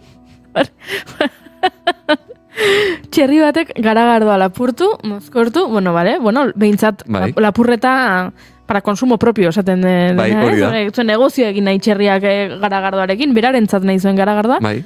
Vale, a ber... Eta gero behi batekin hasi zen borrokan. Vale, txerriak 18 garagardolata lapurtu zituen, Port Hedlanen, mendebaldeko Australian, eta, alkoholak txerriari goseara egin zion, eta orduan, zabor poltsetan jaten hasi zen, eta orduan jendea konturatu zen, hor ondoan camping denda jarrita zeuzkan jendea konturatu zen. Ostra, hemen zerbait gertatzen ari da, eta gauaren erdian, kanpindendaren aurrean, zarata entzunten zen, eta orduan linternatera, eta ikusi zuten txerri bat, zakarrekin latak zimurtzen, zakarrak alde batetik bestera mugitzen, eta bazterran hasten ari zela. Bale, hori galdetu behar nun, latak hortzu den, ze bestela, nik enuke jakingo desberdintzen mozkorra dagoen txerri bat, eta mozkorra ez dagoen txerri bat. Ez? Nola dakizu, txerria ikusten, haze mozkor begitxoak dauzkazun. Putza egin hemen. Beste kontua da, latak zeuzkela horre esan duzu, ez? Orduan, bazekiten edaten aritu zela. Agian kontrola egin ziren. Eta horrekin pozik etzegoenez, lata horiekin, ondoan zegoen behi batekin borrokan hasi zen. Hasi zen golpeka, behiari, eta behiak ere jarraitu egin zion. Eta orduan, izan zen, elkarren arteko liskar bat. Zu pentsatu zoazela, kanpaldi bat egitera, eta antxe zaude lagunekin, edo bakarrik edo bikotarekin, eta bapatean, hortxe daukazu, aurrean, txerri bat, behi bat erasotzen. Bai. Eta, historia hau amaitzen da, lehenago txerriak alde egiten du, eta atzetikan behia du, atzetikan segika, eta hori da, kanpaldi hauek, kanpaldietan zegoen jendeak ikusi zuen, azkenengo gauza. Baino, ondoren txerria aurkitu zuten zuaitz baten azpian, azkenekoz, etzan da, alkohol asko edan da gero. Bai. Hori izan zen, azken aldia ikusi zen... Ajea pasatzen, siesta botatzen ari zen, zuaitz baten azpian. Ai, gaixua. Nik uste dute, Sara zarra aldatu behar dela, Txerri bakoitzari iristen zailo bere San Miguela.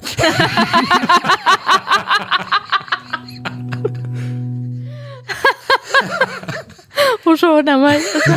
Ai, oain pena ematen dit txerri gaixuak. Behan etzan da, bera, siesta botatzen, pentsatuko du txerriak agian, zertan ibili nintzen atzo gauan, ez? Gu esnatzen garen, zu esnatzen zarenean moskor eta esaten duzunean, damutzen naiz, haze gauza kontatu nituen atzo, gehiagi edan nuen, agian txerriak ero hori pentsatuko. Agian ibuprofeno pixkat hartu beharko dute. Ez, baina, dirudienez, txerriek alkohola nahiago dute ja, duela urte batzuetatik antze 50 hamarkadan estatu batuetan eta bloke sobietarren arteko gerra hotzen espazio lasterketa bidez adierazten zenen zientzialari errusiarrek txerriak mozkortu egiten zituzten espaziora botatzeko. Bidaltzeko? Bai. Eta honekin gogoratu zait George Orwellen aberen etxaldea, eta Napoleon pertsonaia. Gogoratu zaitzen, Napoleon ere, mozkortu egiten da, historiaren momentu batean, eta ez dakit, kuriso iritu zait. Begira, nik beti esaten dut, Australia, jende askok, nahi du Australiara, ez, bidaiatzea, eta niri beldura ematen dit, suge asko, intsektu handi asko daudelako, arma erraldoiak, eta ni, bereziki beldurra diet sugei, eta orduan esaten dut, joske, nik Australiara enekin ausartuko nintzaken, baina txerri mozkortuak balin badaude, agian turismo interesgarria izan daiteke. Bai, agian,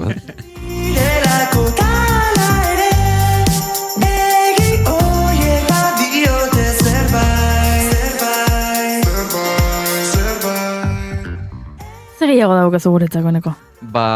Animaliekin jarrituko dugu. Oso ondo. Animaliek askotarako ematen dute. Bai, egia da. Argentinan adibidez Kordobako unibertsitatean txori bat ikasleak erasotzen hasi da. Ai, ama. Bai. Kalandria bat bere kumeen babeslea fenomeno viral bihurtu da Argentinan ikasleak, unibertsitateko ikasleak eta pasealeku batetikan pasatzen den jendea erasotzen zuelako. Eta, bere lurraldea kontxieratze zuen pasealeku hori. Eta batzuk esan dute, lehenengo egunean, fakultatera joan nintzenean gertatu zitzaidan. Kizkurrak ditudanez, txoriak abiariko nena aurkitu zuela pentsatu nuen. Odi... Aixua. Ikasle batek esan du hori, berak hori pentsatu zuela. Eta beste batzuk diote, Kordoban bakarrik gertatzen direla olako gauza. Kordoban, Argentinan, baina askok ere hitz egin dute, hegaztiaz eta zergatik erasotu, dirudienez, kalandria hau, eta kasu honetan, iruzkinak abiaren babeslea dela adierazten dute, eta bidezidor honetatik gertu dagoenari erasotu egiten dio, pentsatuz, bera erasotu nahi dutela. Ja. Eta orduan, berak... Txoria erasotuta sentitzen da, bai. naiz eta zuk ez duzunez ere egin, hori da. Eta joaten daia zuzenean, berak esaten du, zuk ni erasotu baino lehen, ni joango nahi zu erasotzera. Hori da, eta horregatikan mehatxatzen ditu ikasleak. Zu pentsatu, zara ikaslea, han unibertsitatean, Kordobako unibertsitatean, eta esaten diozu zure amari, goiz batean, ezin naiz joan unibertsitatera. Zergatik, txori batek erasotu egingo nau. Eta, eta amak esango dizu, tira, segi unibertsitatera, segi ikastera, duintasun pixka bat mesedez, Bai, egia da, gero... Justifikante, berandu iritsi naiz, txori bat. Txoriaren erasoaren gatik. Ez, egia da, txoriak nik ikusi ditut bideo batzuk, eta txoriak egiten dizkizu bi mokokada edo, eta behin pasatzen zarenean pasealgu du hortatikan aztu egiten da zutaz. Orduan, bada gauza instantaneo bat, edo esango du. Eta askok ere txiste egin dute, azkar ibiltzeko dela hori, klasera berandu dijoalako jendea. Bale. Kontratatuta dago, ez? Bai, hori da, askok egin dute, umorea erabili dute, eta, hori komentatu dute. Sareetan, eta, baita, klasean, txiste bezala azaldu da. Ez que, txiste bat dirudi. Bai, egia esan bai. Ze kurioso da, horrelako albiste txisteak emateutela, eta, ze joera daukagu txiste gehiago horren gainean itea, ez? Bera, titularra bakarria da txiste bat. Dauzkazu albiste gehiago? Bai, pila dazkat. Bota. Orain, animalietatikan pasako gera, agian Pokemonetara. Pokemonak badira nolabait. Bai. Animalia itxoak, ez? Batzuk badaukate itxura, igual txakur txiki baten itxura, bale baten itxura. Bai, nik uste dut, baietz. Baina, horretikan, hor lotura egiteko. Osondo, Pokemonak. Pokemonetara. Ze agutez enkante etxe frantziarrak bakarat kristalezko Pikachu bat jarri du salgai. Ara? Kristal hau 70.000 eurotara iritsi daiteke. Egia da, hori da albistea. Bakara kristalez egindako piezak garestiak izan ohi direla, genen artisautza dela, baina Pokemon itxurarekin ez dakit. Bai, atzo jarritzen salgai, eta hau da, Pokemonen 25. urte hurrena ospatzeko, Hiroshi Fujiwara diseinatzaile japoniarrak, berarekin batera sortutako pieza bat. Pieza hau bildumagintza garekeko gutizietako bada, eta lehen esan duten bezala, 50.000 eta 70.000 euroen arteko balioa du enkante etxearen arabera. François Thierry Agutez, bildumako objektuen eta gutuneko adituak, adierazi du bakaretek eta Pokemonek Frantziaren 25 urte hurrenerako elkarlanean egindako Pikachu hau munduan 25 ale bakarrekan salduko, 25 ale soilik daudela. Horrek beti balio erantzi bat ematen dio. Hori da. Horrelako salgai jartzen diren pieza hauei, ez? Gutxi balin badaude, orduan are eta garestiagoak. Ni pentsatzen badai Pokemon zaleok eta, izango dela merkatu bate bai, ez? Horrelako kolekzionistak edo. Bai, egia da, hau justo geroago aipatu horren, baina, baina aipatuko Pokemonetan, ez dakit konturatu zeraten, baina kartetan ere, horrelako zerbait gertatzen da, Pokemon karta eta kromoekin. Bai. Ez dakit konturatu zerten, baina hauek agian 100.000 eurotara saldu daitezke, ze agian da lehenengo edizioko Pokemon honen karta, eta karo, horiek agian daude 3 edo 4 ale mundu guztian, edo ez dakit zenbat zehazki. Bai, horiek ere oso bereziak izan ohi dira, eta nik uste Pokemonak ere kuriosoa dela, hainbeste animaziozko serie batek, eta bideojokoen serie batek, hainbesteko arrakasta ekonomikoa izatea. Nahi kuriosoa iruditzen zait. Azkenean zerbaitek arrakasta duenean, hor inguruan sortzen dira enpresa pila bat, arrakasta horren arira, beste produktuak sortu nahi dituztenak, diru gehiago ateratzeko, ez? Beti ikusten da, Pokemonekin askoz gehiago, baina ateratzen denean orain ere, Netflixeko telesail ospetsu bat, gero segituan arropa dendetan ere, kamisetak egiten dituzte telesail horreko horietako irudiekin, edo dena dalakoa, arrakasta balin badauka edukiak, gero produktuek ere bai. Bai. Eta hain pieza hitz egiten, 30 zentimetroko pieza bada. Txiki-txikia da! Bai, ez da hemen 3 metroko Pikachu bat, ez da, 30 zentimetroko Pikachu bat, pertsonaia besoak zabelik eta belarriak tente dituela irudikatzen dute, eta jatorrizko kutxa bat eta benetazko ziurtagiria ditu, konfirmatzeko, benetan hori dela ez dela kopia bat. Eta elektriko inskripzioa baita dazka grabatuta. Bertan. Begira. Honetan ez nuke gastatuko diruanik. Ez dauzkate, 70.000 euro horrela enkante batean xautzeko, baina ez nau berezik irakartzen pieza honek. Hasiera batean, eskultura 25.000 eurotara saldu zen jatorriz, baina azken urteotan antzeko biale nola 70.000 eurotan saldu iran, horreatikan orain dago prezioa hain altu. Baina hasiera baten 25.000 eurotan zegoen, eta horrek nik uste eta gehien uzten dula baita, lehen aipatu duguna, eta baina aipatu behar nun, Kromoen eta Pokemon frankiziaren nolabiteko arrakasta, arrakasta, orokorrean. Bai, interesa bintzat badago. Bai. Ikusiko dugu zenbatean saltzen den azkenean. Hori da.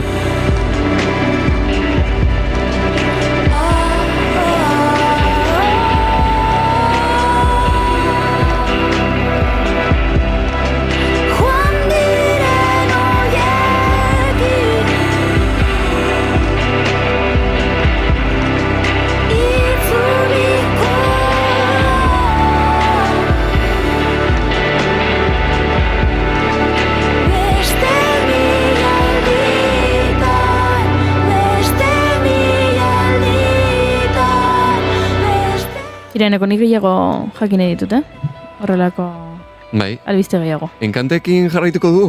Begira, bale. Zuk zen eduzu, nik diru zorroa ateratzea hemen eta gastuak egiten astea edo zer? Baina lasai, datorrena merkeagoa da, Bale, a ber, 70.000 euro baino merkeagoa? Bai. Bale, a ber, zenbat? Seguro.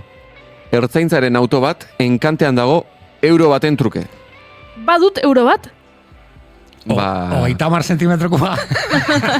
Ez. Hau, benetako ertzain-kotxe bada. Ez da posible. Bai. 2018ko Seat Leon Experience modeloa prezio horren truke dago enkantean, Euroactions enkantetxearen webgunean. Kasuaren berezitasuna da, ertzaintzak duela hilabete gutxi arte erabili duen patrulla auto badela. Bigarren eskuko auto asko saltzen dira eta ez dira euro baten truke saltzen. Ez da ohikoa, baina ez da polizia bat enkantearen jartzen den kasuak arra ere, Baina nik uste, arrazoia beste bat izango dela, agian. Ez dute, albistean bere hortan ez dute aipatzen zergatikan euro bat, baina nik uste arrazoia agian izan daitekela jendeaz dagoela interesatuta ertzaintzaren kotxe baten. Euro batengatik gero margotzen balin baduzu, kontua da, badauzka sirenak eta horrelako gauzak? Ez, horiek kenduta dazka. Hobeto, ez? Nik teori badaukat. A ber, bota. Ertzainek badakite kotxe hori zerbait gaizki daukala, bastidorean, montezek zer, eta zu martxa jartuzunean, multa dator, eta horrekin pagatzen duzu kotxearen prezioa. Ara? Baliteke. Egia da. Negozio galanta, Negozio borobia da, Bai. Nik saltzen dizut zerbait gaizki dagoena, eta gero nik jartzen dizut isuna gaizki dagoelako zure autoa. Jak, hor uste dut. Baliteke. Bale, orduan, sirenak kenduta dauzka. Bai. Irratia? Bai. Ezin dezu beste ertzain kotxeekin harremanetan jarri. Irratia kenduta daka, pegatinak baita kenduta dazka, eta, kasu batzutan manpara bat egoten da, atzean atxilutuak baldin badaude, hori ere kenduta daka. Da, besterik gabe, kotxe bat, txuria, kapo urdinarekin eta kitxo. Modelo hau. Eta, bueno, poliziak iego horrek, erabiltzen dituen, hori, argiak, sirenak denak kenduta azka, eta, oain, autoren detaile gehiago, entzuleen artean erosle interesatu bat balin badugu, jakin nahiko du, ezta? Familiaren auto bada, 5 eserlekukoa, automatikoa, eta aparkatzeko sentsoreak ditu. Zakit, interesatzen zaizuen edo? Nahiko, 2018koa balin bada, niretzat nahiko berria da. Bai. Kotxetan adituak diren entzat igual 2018 zarra da, baina niretzat duina. Eta euro batengatik, osea, retrovisoreko pinua, ya está. Egia da bain, igo indala, pixkat. Ze, claro, jendia hasi da, ez nik nahi dut. Claro, enkantean da, nik 5 euro eskaintzen ditut, nik 12. Orain, 850 dago. Bueno, ala ere merkea dela, baino ez dakit, gehi asko igo da. Espero nuena baino gehiago. Eta, bueno, 2018an erosi zituen komentatu dugu ertzainak kotxe patrulla hauek, zehazki 300, eta 2025an aurten erretiatu dituzte, ze beste polizia ibilgailu berri bat iritsi da. Bai, badakigu, ezagutzen dugu, polemika asko egon da kotxe berriekin. 70.000 euroko auto berri hauek. Hora egingo aurrekoarekin konparatuta garesti xamar, ezta? Agian? Bai, bueno, bereziki konparatzen balin baduzu euro bateko autonekin. Beste ez dakit jakingo duzun erantzun hau, baina niri asko gustatu zaizkit beti matrikulak, ertzainiko txek dauzkate matrikulak berezia daukatela, eta ez dela matrikula normala. Auto honek matrikula hori dauka, ze matrikula hori balin badauka, haian interesatzen zait, ze beti oso bitxiak iruditu zaizkit. Egia esan ez ikusi, eta argazkietan nire ez zait iruditu. Badazpara ere... kenduta edukiko du pentsatzen dut. A ber, noski. Hori agian beste kotxe bateetara mugituko zuten. Kontua da, edozein pertsonak egin dezakela eskaintza bat, ez? Orain ni sartu naiteke enkante etxe honen webgunean edo deituta dirua eskaini dezaket. Pentsatzen dut. Matrikula badaka. Argazki batean ikusten dut, eta matrikula daka. Baina matrikula da ertzainaren bitxi hori edo? Ez daka. Ze pena. Beste matrikula badaka. Bueno. Vale. Beste zenbaki eta letra batzuekin. Eta kaso honetan, ebai dauka grabatuta Pikachu ezela benetakoa dela eta horrelako konfirmazioa, edo... Ez dut uste, baina nik uste ez dakit zeinek jarriko zuen enkantean. Bueno, aipatu dugu Euroactions enkantea, baina ez dakit zeinek eskainiko zioen enkante etxe honi. Pentsatzen dut ertzaintzak eskainiko ziola eta horregatik handagola hor. Eta hau, agian, lehen komentatu dugu, figuraziorako erabilieteke, kotxea. Bai, filmetarako. Egia da, oian, nik ez dut... ertzain kotxe bat erabili nahi, ez? Baina, bueno, ibili nahi ertzaintza jartzen duen, edo urdina eta txuria den kotxe bat, agian nahi sentitzen eroso hori idatzen, baina telesail bat grabatzeko, pelikula bat egiteko, iragarkiak egiteko, bideoklipetarako, oso aproposa da merke erostea, behintzat horretarako erabili nahi balin baduzu, ez da ideia txarra. Agian guk erosi beharko dugu, horrengo laur metraierako. Agian bai. Imanoli galdetu beharko zeio. Agian bai. Aber nahi duen. Eta 2018ko Seat Leon Experience bat.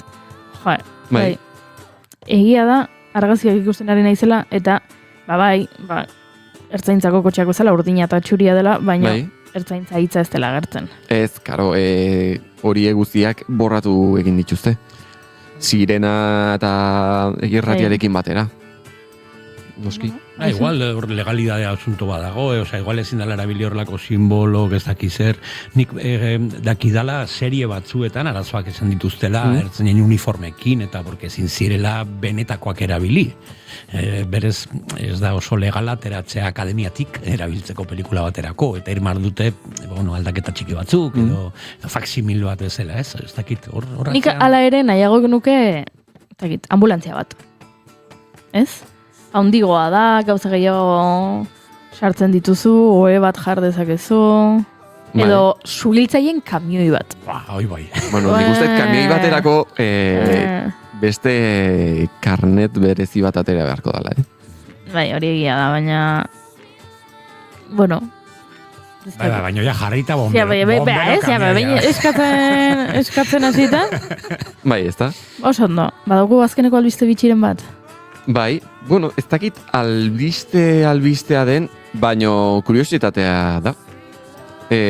Bueno, egunero ikasten dira gauzak eta gaur ere horretarako gaude. Eta ez dakit, zuek badakizuen, baino askotan Palestinari babesa emateko sandia bat erabiltzen da. Bai. Badakizuen nondik datorren? Bueno, azteko kolorengatik. Bai, baina esan historia. Historia, debeku batetik. Bai. Bueno, kontatu zuk. Bai, bueno, asuntua da, azken hilabetetan, Palestinar resistentziarako askotan erabili dela sandia irudia, ezta? Nolabait Palestinari babesa emateko. Eta, bueno, historia da, 1967an kokatzen da zehazki, 6 eguneko gerran ondoren, Israelek Gazan eta Zisjordaniako lurralde okupatuetan, Palestinako bandera erakustea debekatu zuen. Eta orduan, erantzun gisa aktivista eta populazio palestinarrak sandia erresistentzia irudi bezala erabiltzen hasi ziren. Eta, bueno, zergatik, goiurizuk aipatu duzu, koloreen gatikan, ezta? Gorria, beltza, txuria eta berdea. Eta horrekin, simbolo hori, nabarmendu da gehien bat, azken hilabeteotan, sare sozialetan emotikono gisa, ezta? Eta, nik uste palestinarian aldeko aktivismoarekin lotutako edukia gaitzesten dela askotan, sare sozialetan, askotan sare sozialetako nagusiak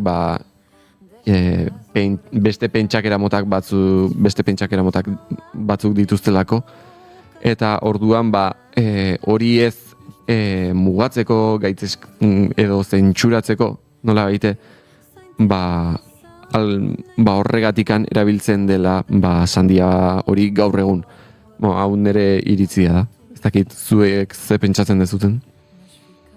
Nik pentsatzen dut, nagoela oso harrituta onerako, azken hilabeteetan Palestinari babesa erakusteko ikusi ditudan modu originalengatik. Hau da, hobeto azaltzeko. Asko gustatu zait jendeak oztopoi nola egin dien aurre, helarazteko babes hori, ez? Zenik orain, Palestinaren aldeko kamiseta bat jantzi dezaket eta banderarekin, eta ez lidak inork ezer esango, baina bai ekitaldi batzuetan debekatu egin dituztela, ez? Eta jaialdi antietan, nazioarteko jaialdietan, ez dakit, Eurovision, Europako abestien lehiaketan adibidez ikurrinak debekatuta daude, eta beste hainbat nazioetako banderak ere bai, eta orduan jendeak nola topatzen duen modua hori gainditu eta babesa erakusteko, batzuetan arroparen bidez, besteetan eskuetan elementu bereziren bat eman da. Besteetan elkarrekin jarrita, igual zu zoaz gorriz, baino hain justu pelikulako lantaldea bat doa gorri utxez, bestea txuriz, bestea berdez eta bestea beltzez. Eta elkarrekin kokatzen direnean, non agertzen den bandera.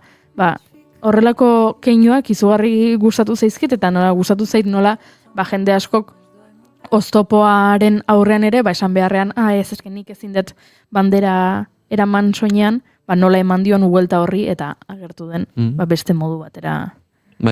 Horrekin gogoratu zait, ez dakit ikusi zenuten Kate Blanchett, aktoreak. Adibidez. Beak, ez dakit nungo jaialdia zen, edo nungo sari banaketak, baino... Kan ustetzela. Ustet kantzela, ez dakite, baina soineko bat hori da. Zeraman beltza eta azpitik soinekoa azpitikan txuria eta berdea zen. Eta orduan alfombra gorritik pasatzerakoan soineko altxazuen eta ikusten zen beltza, txuria, berdea eta gorria. Eta orduan hori orain esan dezunen modu originalak hori gogoratu zait. adibidez. Goiurik aipatu nahi Italiako parlamentuan gertatu zela alderdi batzuk, batzuk gorriz, beste batzuk txuriz, beste batzuk beltzez, eta orduan eserita denok eskainotan, urrutik ikusten zela ikurra. Barrun ezin dela sartu berez ikurreketa, baino beraiek osatu zuten bakoitzaren jantziarekin. Horrelako, zakizo, originalidadea eta zensura gainenez beti. Bai, ikusi genuen zinemaldian Aro Berria pelikulako lantaldea, sandia jaten ari zela. Batzuk ikusi genituen pinarekin sandienak, ikurrekin hauek jaten ari ziren. Sandia jaten, eta hori ere bazen ez, aldarkepan bat egiteko modu bat. Bai. Oso polita. Daukagut artea, azkeneko albiste baterako, eta ni Rosalia entzuten ari naiz hemen, eta uste dut zerbait gertatu dela Rosaliarekin azken orduetan. Bai, pentsantzen dut askok entzungo zenutela Madrilen Rosaliak bere azken diska aurkeztu duela. Bai, Lux izaneko. Lux, hori da. Eta dirudienez, Madrilgo udala aztertzen ari da, ea Rosaliak baimena zuen Callao plazan, diskaren aurkezpena egin zen tokian, ea baimenik bazuen edo ez? Bai, kontua da, nire oso bitxia iruditzen zaidala eta oso interesgarria, ze jende pila bat bildu zen han, baina etzen ekitaldi bat, hau da, ez zegoenan estenatokirik, ez zegoen kontzerturik antolatuta, ez zegoen ezer, ez ziren gonbidapenak salduarea juteko, hau da, Rosalia pertsona oso ospetsua da, berak TikToken jarri zuen, bera Callaora bidean zegoela, eta jendetza agertu zen Callaon, hori egia da, baina ez da ekitaldi antolatu bat, orduan, baimena behar du Rosaliak hori egiteko, ez da galdera errisa, ikusi dut jendeak Madrilgo udalasko matxakatu duela gaiarekin, esan ez, aizu, baina Rosaliak eskubidea edukiko du plazara joateko, baina egia da Rosaliak eta baita bere lantaldeak ere jakin bazekitela aurretik, berak iragartzen balin badu, naiz eta minutu batzuk lehenago izan, bere sareetan iragartzen badu, ez dakitze puntutan egongo naiz, jendetza joango dela. Eta hori, badakite, eta nik ulertzen dut, naiz eta beste gauza guztietan, Madrilgo udalaren aurka nagoen, ulertzen dut, udalak esatea, gian aurretik jakin izan bagenu, ez dakit, agian segurtasun aldetik ere, berme batzuk hartu, ez dakit.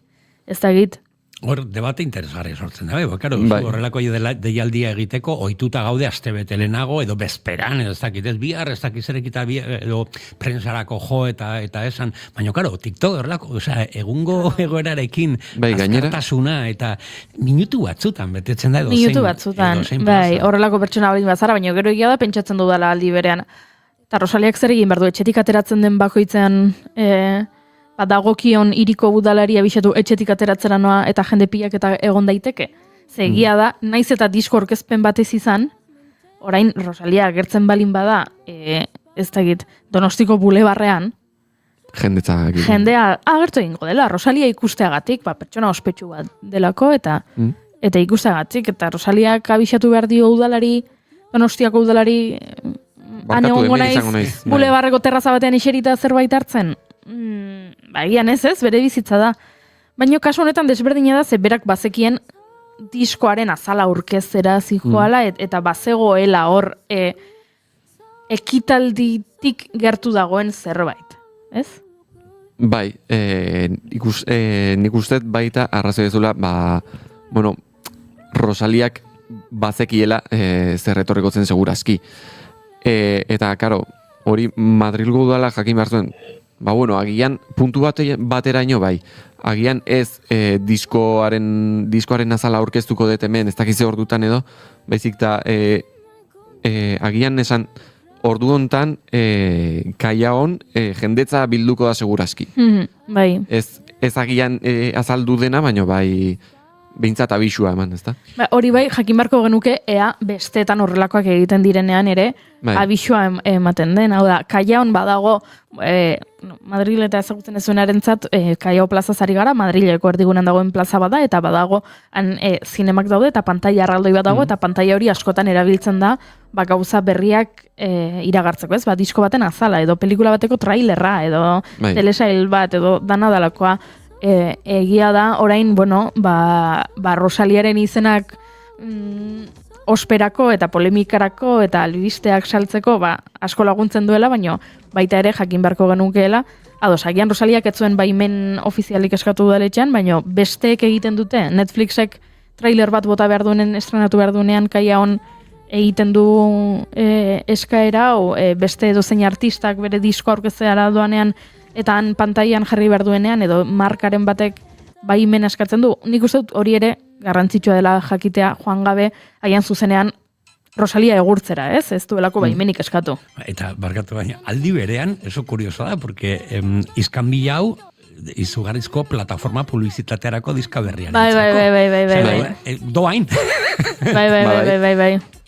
Bai, ze orain gauza bada, bueno, albiste bate, ez dakitez, eundaka eta eundaka albiste egiten dira gai hauekin, ez? Baina lehen, balin bazen diskoaren azala aurkeztu du, eta 100 albiste daude diskoaren azala aurkeztu du lerroburuarekin, orain daude 1000, diskoaren azala aurkeztu du, eta ez du baimenik eskatu udalean, eta edo, kasuetan, Almeidak ez dakize esan du, edo alkatetzak esan du ez dakizer, eta kabro, bai. Hor, azkenen, albisteak ez dira Rosaliean bakarrikan nolabite zentratzen. Zabaldu egiten da kasu honetan nik ustet. Egia da. Eta horrela, albiste bitxi eta zoro hauek aipatuz iritsi gara, eguerdiko 12etara, eta agur esateko ordua iritsi zaigu, beraz, mai, placer bat. Sandia bat jatera noa. Eneko placer bat, eta... Bai. Zu bihar etortzeko zara? Ez zara etortzeko. Ez, biharrez. Eta maizu ez da ere? Urrengo ostekun arte. Urrengo astera arte bioi, ni bai hemen egongo naiz, entzule? Hemen egongo naiz zuekin, eta azkeneko segundok Rosaliarekin egingo ditugu. La ola de Corea. La ola de Corea. No soy envidia, soy tu bizcochito, pero tengo todo lo que tiene delito. Que me pongan nana, sol que me derrito. Es mal de ojo que me mando, me lo quito.